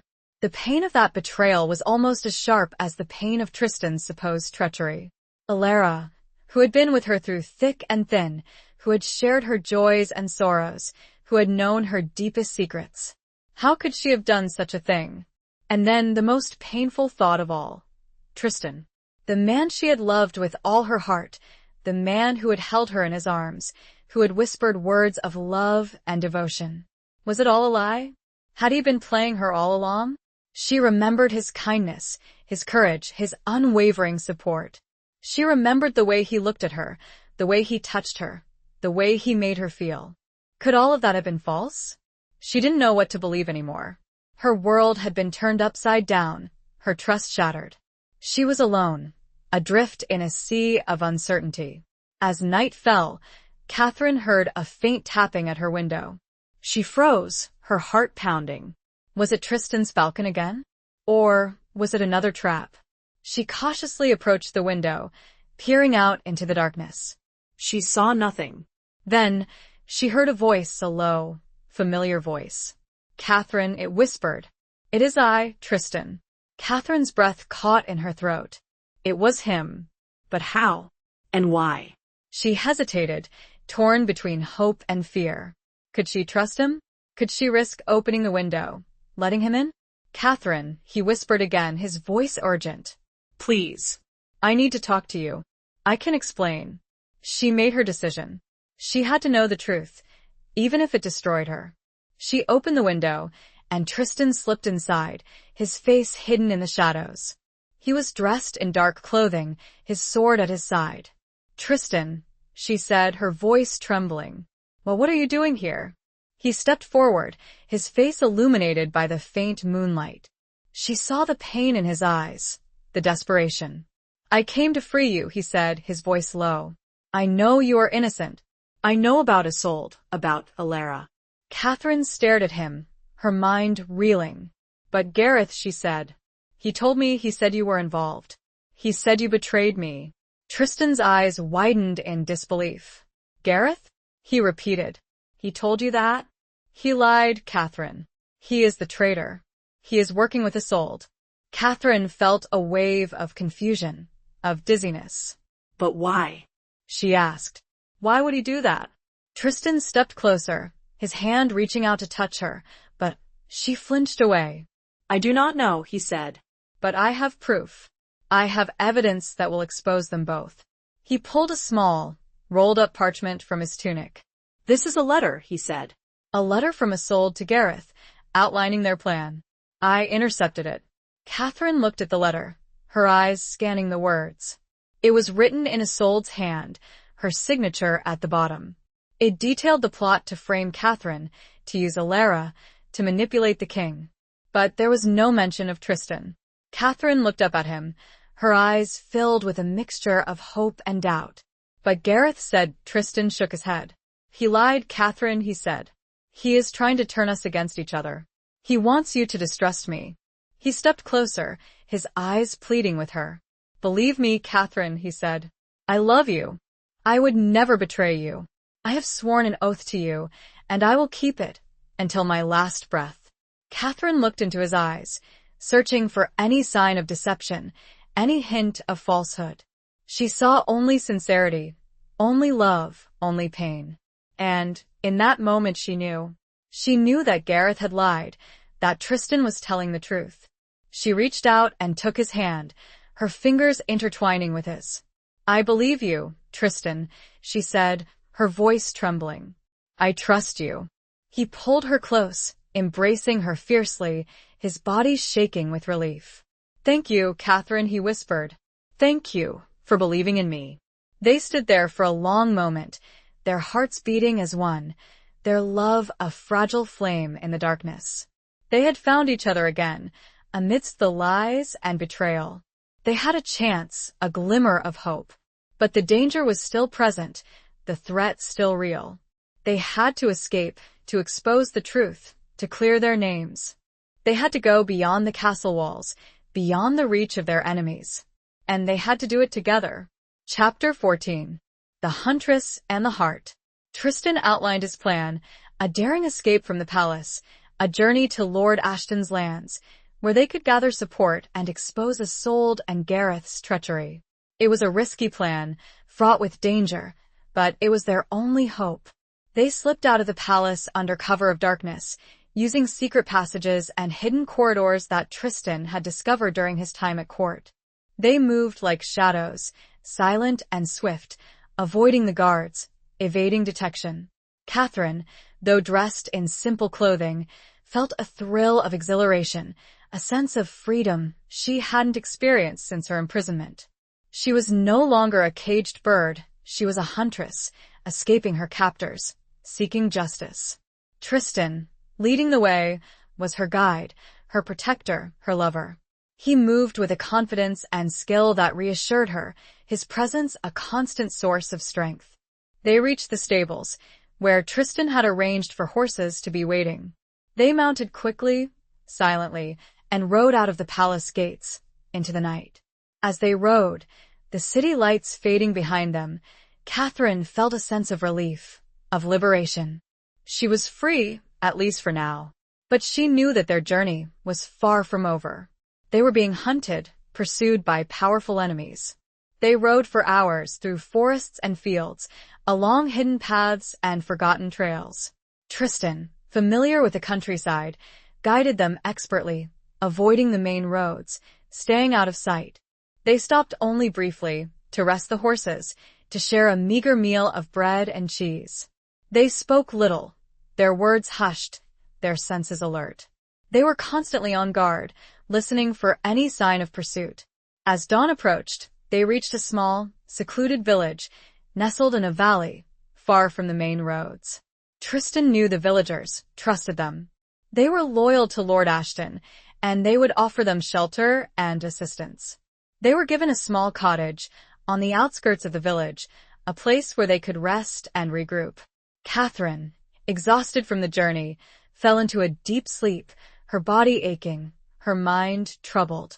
Tristan kept watch, his sword at his side, his senses alert. He watched over Catherine as she slept, his heart filled with a mixture of love and concern. He knew that they were still in danger, that their enemies would not give up easily. As the day passed, Tristan made contact with Lord Ashton, sending a message via a trusted villager. He explained their situation, their escape, the evidence they had against Isolde and Gareth. He requested Ashton's help, his support in clearing their names, in bringing the traitors to justice. Catherine, when she awoke, felt refreshed, her spirit renewed. She had survived the night, the escape. She had Tristan by her side, and she had hope. They spent the day in the cottage, planning their next move, preparing for the challenges ahead. They spoke of their love, of their dreams, of the future they hoped to build together. They also spoke of the past, of the pain and betrayal they had endured. Catherine, though still wounded by Gareth's lies, by Alara's treachery, found solace in Tristan's unwavering love, his unwavering belief in her. "I do not understand," she said, her voice troubled. "Why would Gareth lie about you? Why would he try to turn us against each other?" Tristan frowned. "I do not know," he said, "but I suspect there is more to this than we realize. There is something deeper, something hidden." He paused, his gaze searching hers. "I believe Isolde is not the only one behind this," he said. "I believe there is someone else, someone more powerful, pulling the strings. Catherine felt a chill. Who? She asked. Tristan shook his head. I do not know, he said. But I intend to find out. That evening, as they sat by the fire, sharing a simple meal, they heard a sound outside, a rustling in the bushes. Tristan instantly drew his sword, his body tense. Who is there? He called out. A figure emerged from the shadows, a figure clad in hunting leathers, a bow and arrow in hand. It was a woman, tall and slender, with long, dark hair and piercing green eyes. Catherine gasped. It was Alara. Alara stood there, her expression unreadable, her eyes fixed on Catherine. She looked thinner, wearier, her usual gentle demeanor replaced by a haunted, almost desperate look. Alara, Catherine said, her voice trembling. What are you doing here? Alara did not answer. She raised her bow, an arrow nocked, aimed directly at Catherine's heart. The huntress had become the hunted. The heart, once thought safe, was now in the crosshairs, and the lines between friend and foe blurred once more in the darkening twilight. Chapter 15. Echoes of Treachery. Catherine stared at Alara, her heart pounding, her mind racing. The woman who had been her closest confidant, her friend, now stood before her, a weapon aimed at her heart. The betrayal cut deeper than any blade. Alara, Catherine repeated, her voice a mixture of disbelief and pleading. Why? Alara's expression did not change. Her eyes, usually filled with warmth and kindness, were cold and hard. You betrayed me, Alara said, her voice flat, devoid of emotion. You left me to face Isolde's wrath. You abandoned me. Catherine frowned. I did not abandon you, Alara, she said. I was imprisoned. I had no choice. Alara laughed, a harsh, bitter sound. You always have a choice, Catherine, she said. You chose to trust Tristan, a traitor, a liar. You chose to believe him over me. Tristan, who had been standing silently, his sword still drawn, stepped forward. I am not a traitor, Alara, he said, his voice firm. Gareth is the traitor. He is working with Isolde. Alara's eyes flickered to Tristan, a flicker of doubt, of confusion. But she quickly masked it, her expression hardening again. Gareth is a good man, she said. He protected me. He saved me from Isolde's clutches. Catherine shook her head. He lied to you, Alara, she said. He used you. He manipulated you. Alara's grip on her bow tightened. You are the liar, Catherine, she said. You and Tristan. You are plotting against the king. You are traitors. Catherine felt a surge of frustration, of despair. She had to make Alara see the truth, had to break through the lies that had been fed to her. Alara, please, she said, her voice pleading. Think. Why would I betray the king? I have always been loyal. I have defended Dunmere, protected my people. I have nothing to gain from treason. Alara hesitated, her eyes flickering again. She looked from Catherine to Tristan, her expression conflicted. I do not know what to believe anymore, she said, her voice trembling. Tristan stepped forward again, his voice softening. Alara, he said, I know you are confused. I know you have been manipulated. But you must trust us. We are your friends. We would never betray you. He held out his hand, a gesture of peace, of friendship. Please, Alara, he said, put down the bow. Let us talk. Let us explain. Alara stared at his outstretched hand, her body trembling. She looked at Catherine, her eyes filled with a mixture of pain, confusion, and hope. Slowly, hesitantly, she lowered her bow. Catherine let out a breath she hadn't realized she'd been holding. The immediate danger had passed, but the situation was still precarious. Alara was still wounded, still distrustful. Come inside, Alara, Catherine said, her voice gentle. Let us talk. Let us share what we know. Alara hesitated for a moment longer, then nodded, her shoulders slumping. She followed Catherine and Tristan into the cottage, the tension still thick in the air. They sat by the fire, the three of them, the flickering flames casting long, dancing shadows on the walls. Catherine and Tristan explained everything, from the forged letters to Gareth's betrayal, to their escape from the palace. They showed Alara the letter from Isolde to Gareth, the proof of their treachery.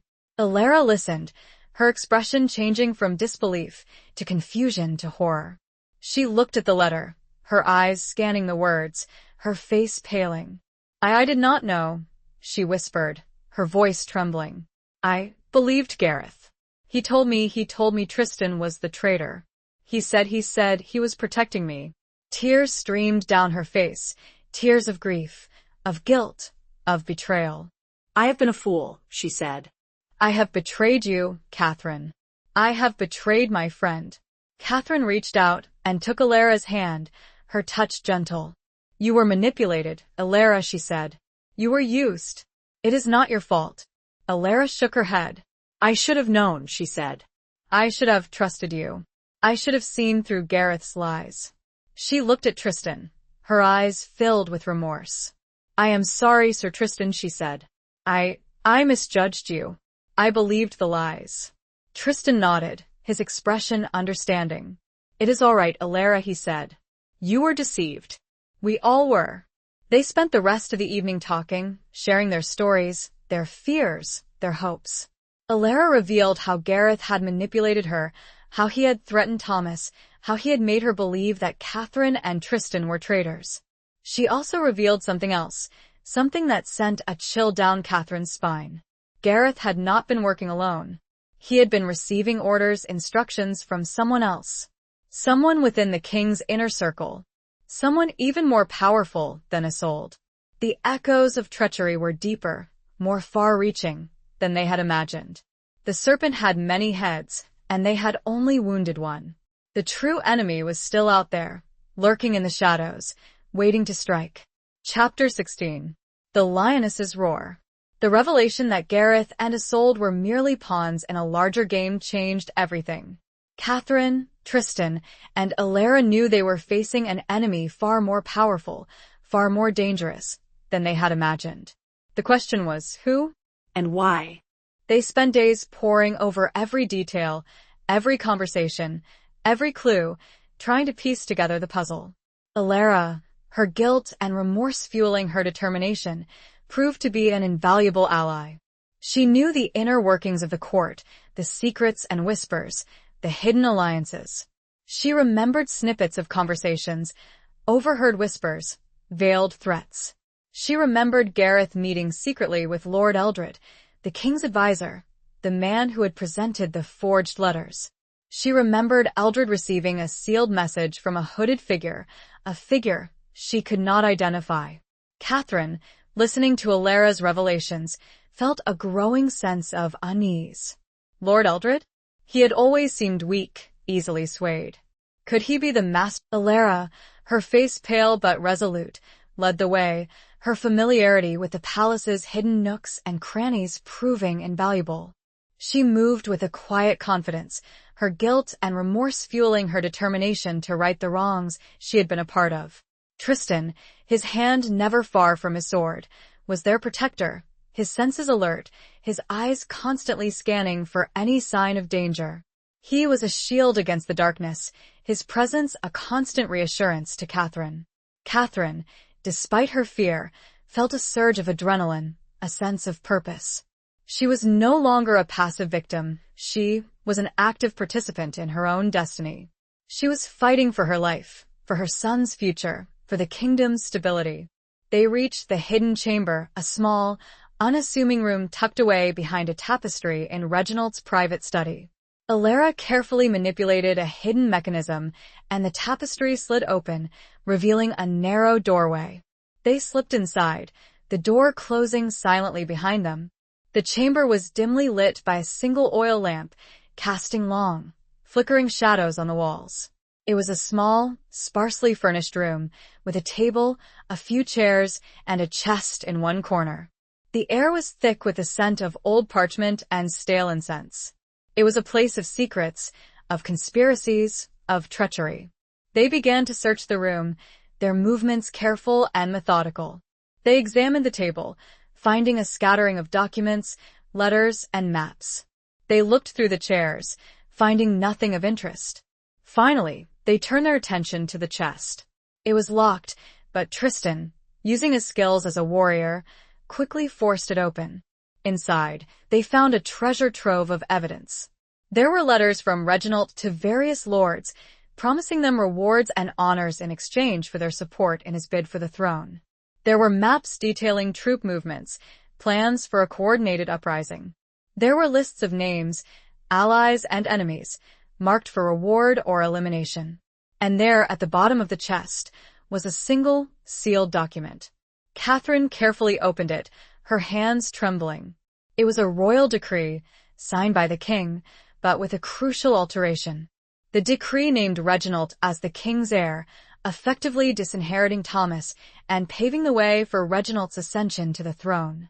The decree was a forgery, a blatant act of treason. It was the irrefutable proof they needed. Catherine felt a surge of triumph, mixed with a profound sense of relief. They had done it. They had found the evidence that would expose Reginald's treachery, that would save the kingdom from his grasp. But their triumph was short-lived. As they were preparing to leave the chamber, they heard a noise outside, the sound of approaching footsteps. They froze, their hearts pounding. Someone was coming. Tristan quickly closed the chest, his hand on his sword. Catherine and Alara huddled in the shadows, their breath held. The door to the chamber opened, and a figure entered. It was Lord Eldred, his face pale and agitated. He looked around the room, his eyes searching.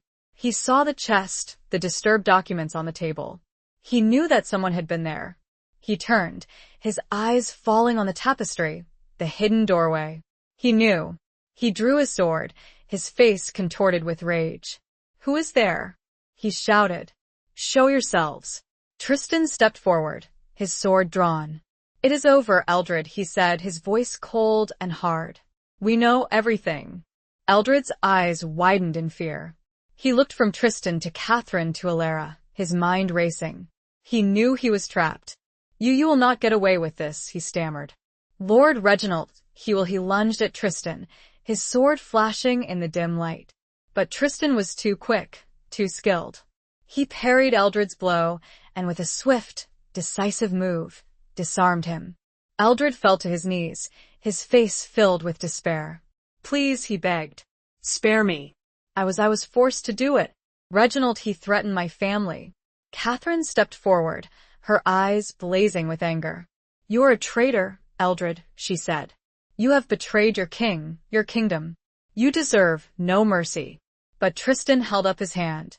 "We will not kill him," he said. "He will be brought before the king. He will confess his crimes. He will reveal Reginald's treachery."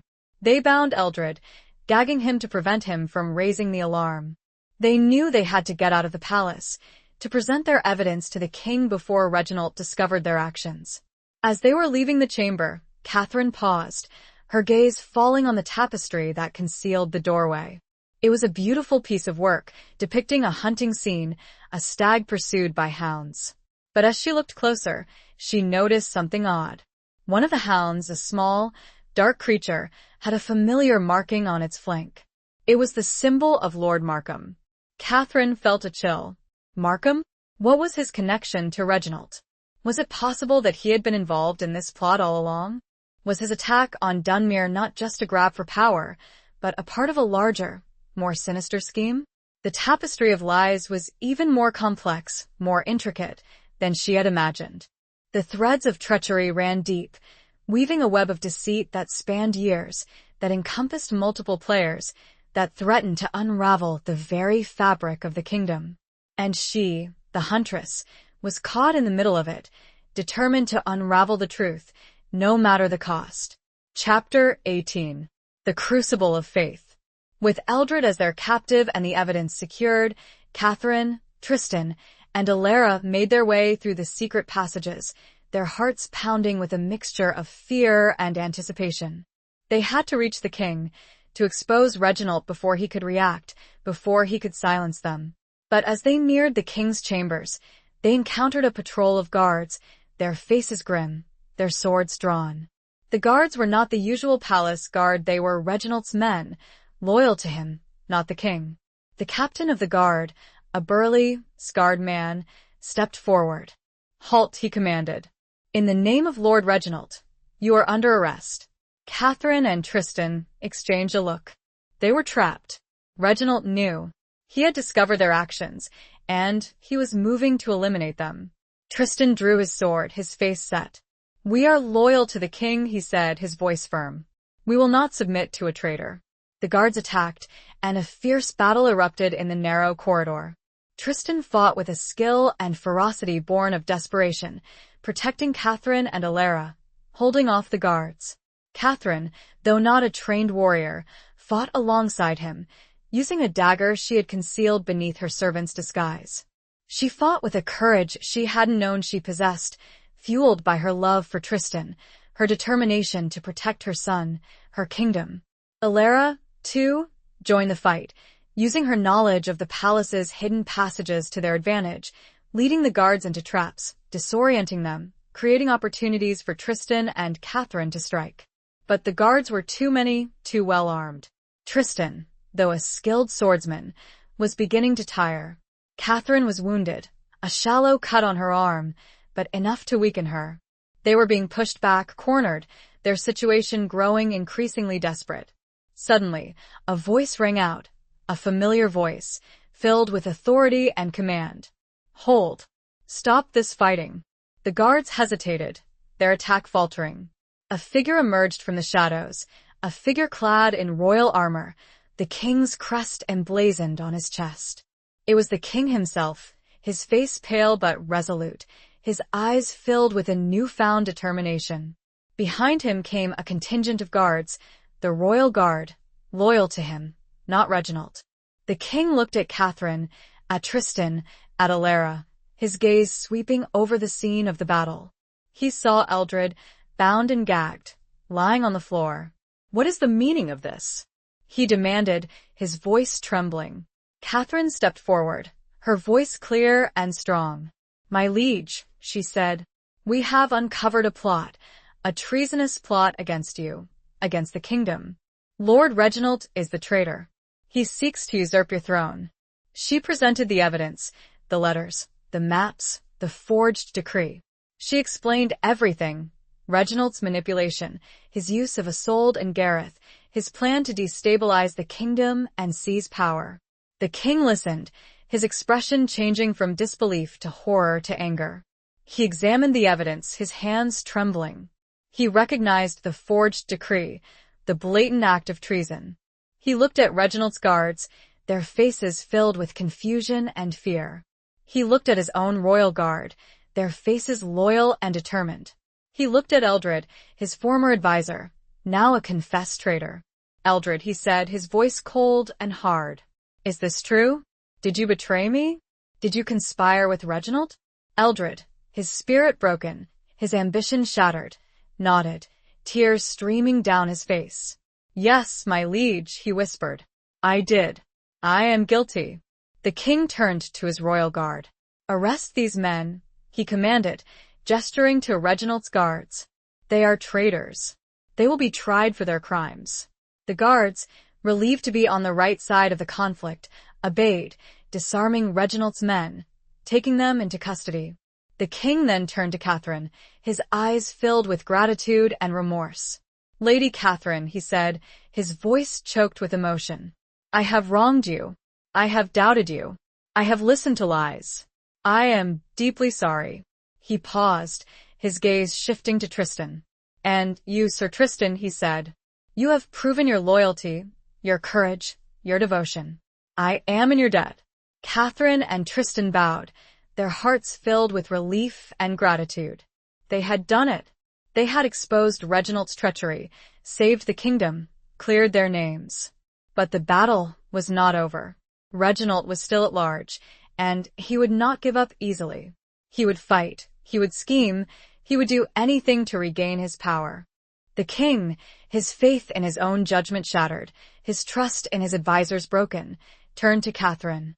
"Lady Catherine," he said, his voice pleading, "I need your help. I need your counsel. I need your strength. Will you stand by me? Will you help me rebuild this kingdom, restore its faith, its unity?" Catherine looked at Tristan, her eyes filled with love and determination. She looked at Alara, her former friend, now her trusted ally. She thought of her son, of her people, of the kingdom she had sworn to protect. She had been tested in the crucible of faith. Betrayals had tried to shatter her. She stepped forward, her head held high, her voice firm. "I will, my liege," she said. "I will stand by you. I will help you. I will serve this kingdom, with all my heart, with all my strength, until my last breath." The lioness had roared, and her roar had been heard. The kingdom, shaken but not broken, would rise again, stronger and more united than before. Chapter 19. The Dawn of Reckoning. The king, shaken by the revelations of Reginald's treachery, took swift and decisive action. He ordered Reginald's arrest, sending out a contingent of royal guards to apprehend him. But Reginald, anticipating the king's move, had fled the palace, taking refuge in his heavily fortified castle, surrounded by his loyal retainers. The news of Reginald's flight reached the king, Catherine, and Tristan as they were meeting in the war room, poring over maps and strategizing. The king, his face pale and drawn, slammed his fist on the table. "He will not escape justice," he declared, his voice filled with a newfound resolve. "We will lay siege to his castle. We will bring him to account for his crimes." Catherine, though relieved that the king had finally seen the truth, knew that a siege would be a long and bloody affair. Reginald's castle was strong, well defended, and he had the support of many powerful lords who had been swayed by his promises of wealth and power. "My liege," she said, her voice calm and measured, "a siege will cost many lives, both our own and those of Reginald's men. Is there not another way? A way to bring this conflict to a swift and decisive end?" The king looked at her, his eyes filled with a mixture of frustration and respect. He had come to rely on Catherine's counsel, her wisdom, her strength. "What do you suggest, Lady Catherine?" he asked. Catherine hesitated. She had an idea, a daring, dangerous plan, but it was a gamble. It could either save countless lives or lead to their own destruction. She looked at Tristan, her eyes seeking his support, his approval. He nodded, his expression unwavering. He trusted her judgment, her courage. "My liege," Catherine said, her voice firm, "I propose a challenge. A trial by combat. I will challenge Reginald to single combat. If I win, he surrenders and his rebellion ends. If he wins, then he can claim the throne." The king stared at her, his eyes wide with disbelief. "Lady Catherine," he said, "you cannot be serious. Reginald is a skilled warrior, a seasoned fighter. You are a woman." Catherine smiled, a cold, determined smile. "I am a woman who has faced death many times, my liege," she said.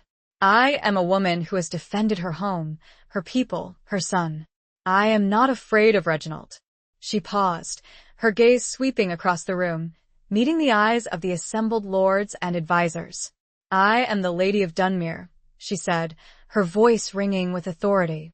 "I am a warrior, and I will fight for my kingdom, for my king, for my love." Tristan stepped forward, his hand resting on the hilt of his sword. "I stand with Lady Catherine," he said, his voice firm. "I will be her second. I will ensure that the combat is fair, that Reginald honors the terms of the challenge."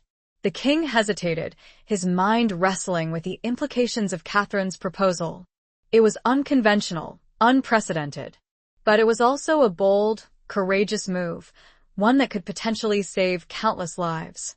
He looked at Catherine, at her determined face, her unwavering gaze. He saw the strength, the courage, the unwavering loyalty. He saw the lioness, ready to defend her pride. "Very well, Lady Catherine," he said, his voice filled with a newfound respect. "I accept your challenge. Send a message to Reginald. Tell him that you, Lady Catherine of Dunmere, challenge him to single combat. The fate of the kingdom rests on your shoulders." Catherine bowed, her heart pounding with a mixture of fear and excitement. She had made her choice. She would face Reginald, alone, in a battle that would determine the future of the kingdom. The message was sent, and to everyone's surprise, Reginald accepted the challenge.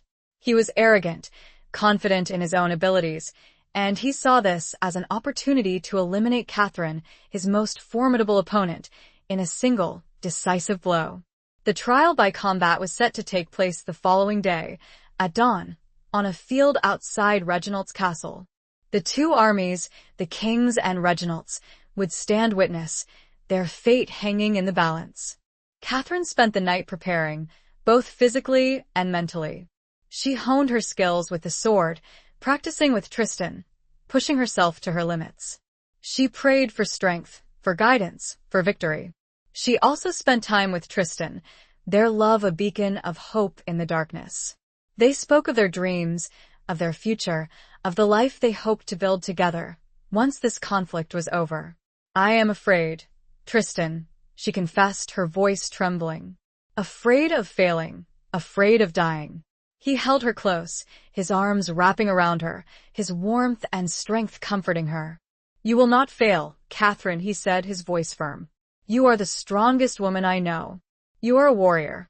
You are a lioness. And you are not alone. I will be with you, every step of the way." He kissed her, a tender, passionate kiss that spoke of their love, their devotion, their shared destiny.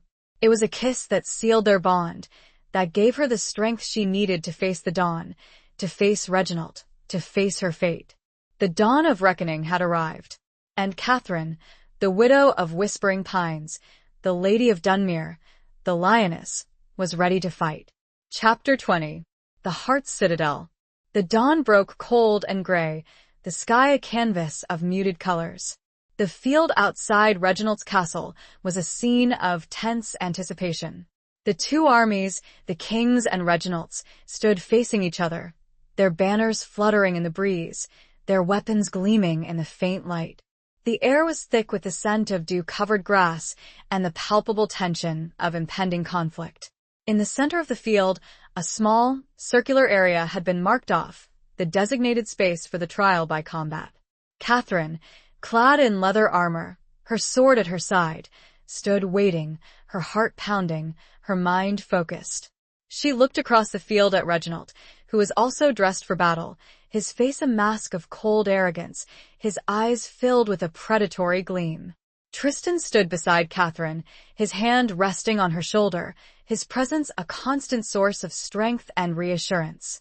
He had argued against her taking this risk, had offered to fight in her place, but she had refused. This was her fight, her challenge, her destiny. Alara, standing with the king's retinue, watched with a mixture of fear and hope. She had come to admire Catherine's courage, her resilience, her unwavering spirit. She prayed for her victory, for the safety of the kingdom.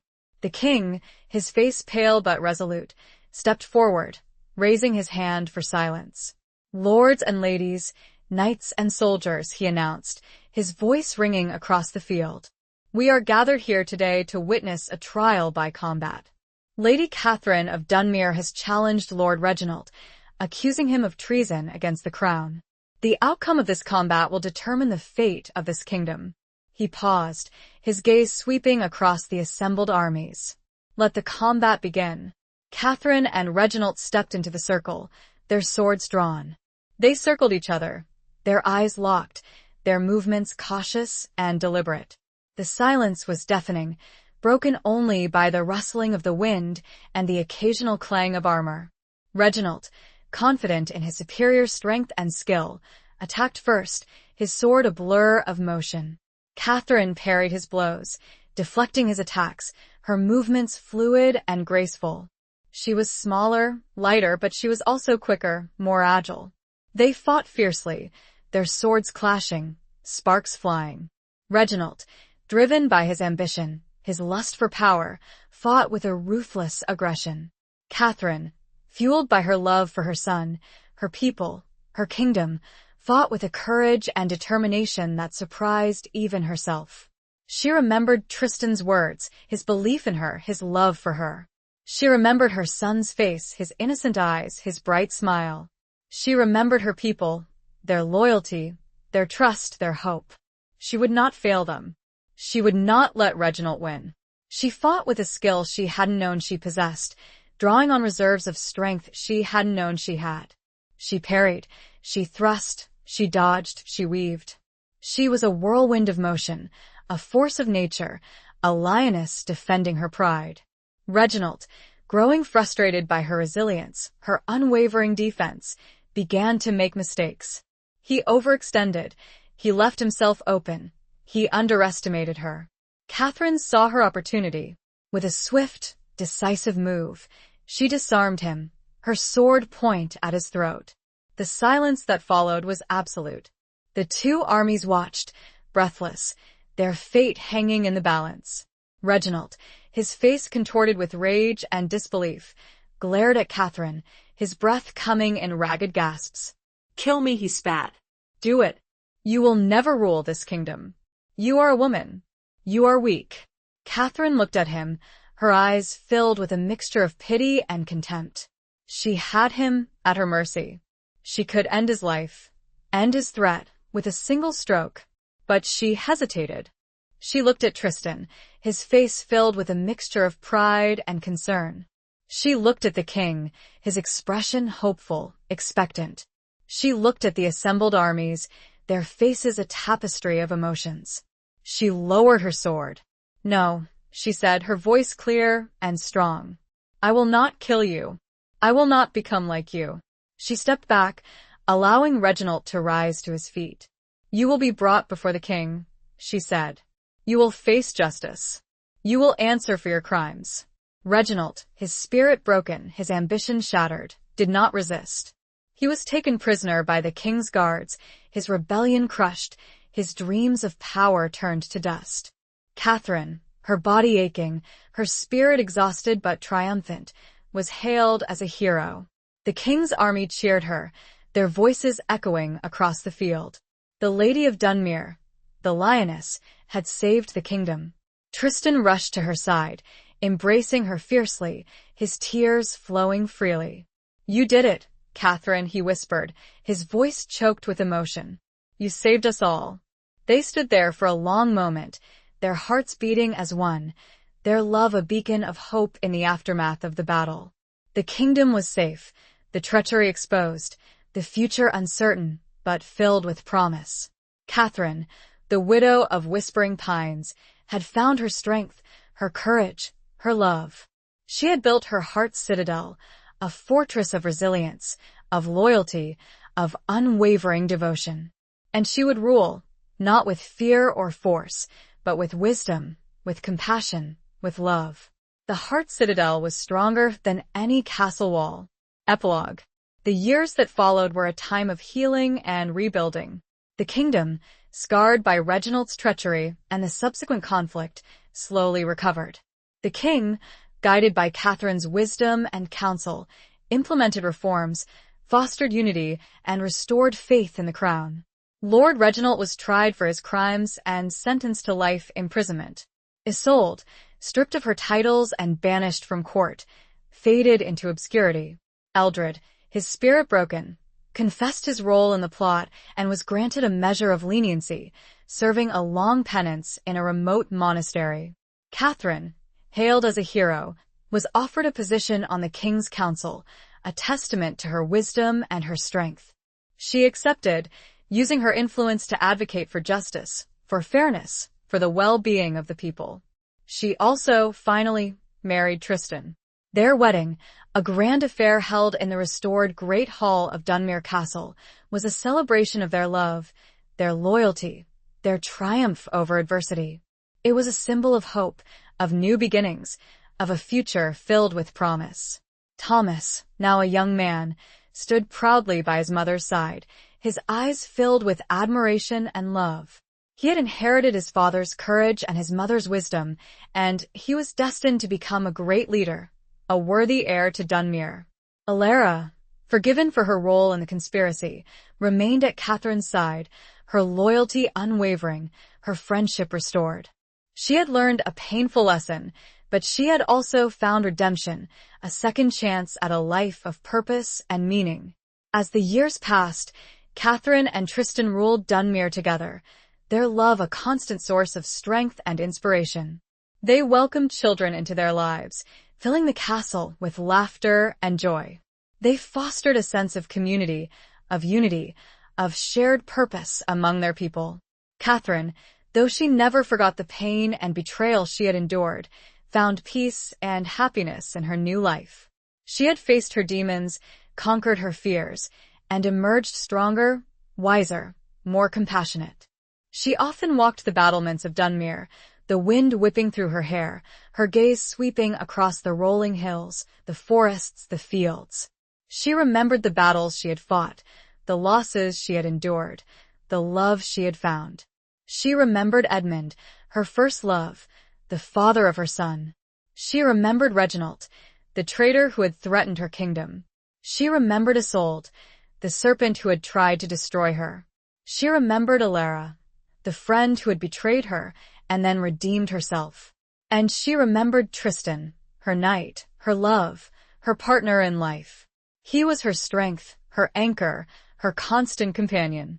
He had stood by her through thick and thin, believed in her when no one else did, fought for her with unwavering loyalty. She looked at him now, standing beside her, his hand in hers, his eyes filled with love and admiration. She saw the lines of age etched on his face, the silver threads in his hair, the scars of battles fought and won. She smiled, her heart filled with a profound sense of gratitude, of contentment. She had found her place in the world, her purpose, her love. She had built her heart's citadel, a fortress of resilience, of loyalty, of unwavering devotion. And as the sun set, casting a golden glow over the land, Catherine knew that she was home. She was at peace.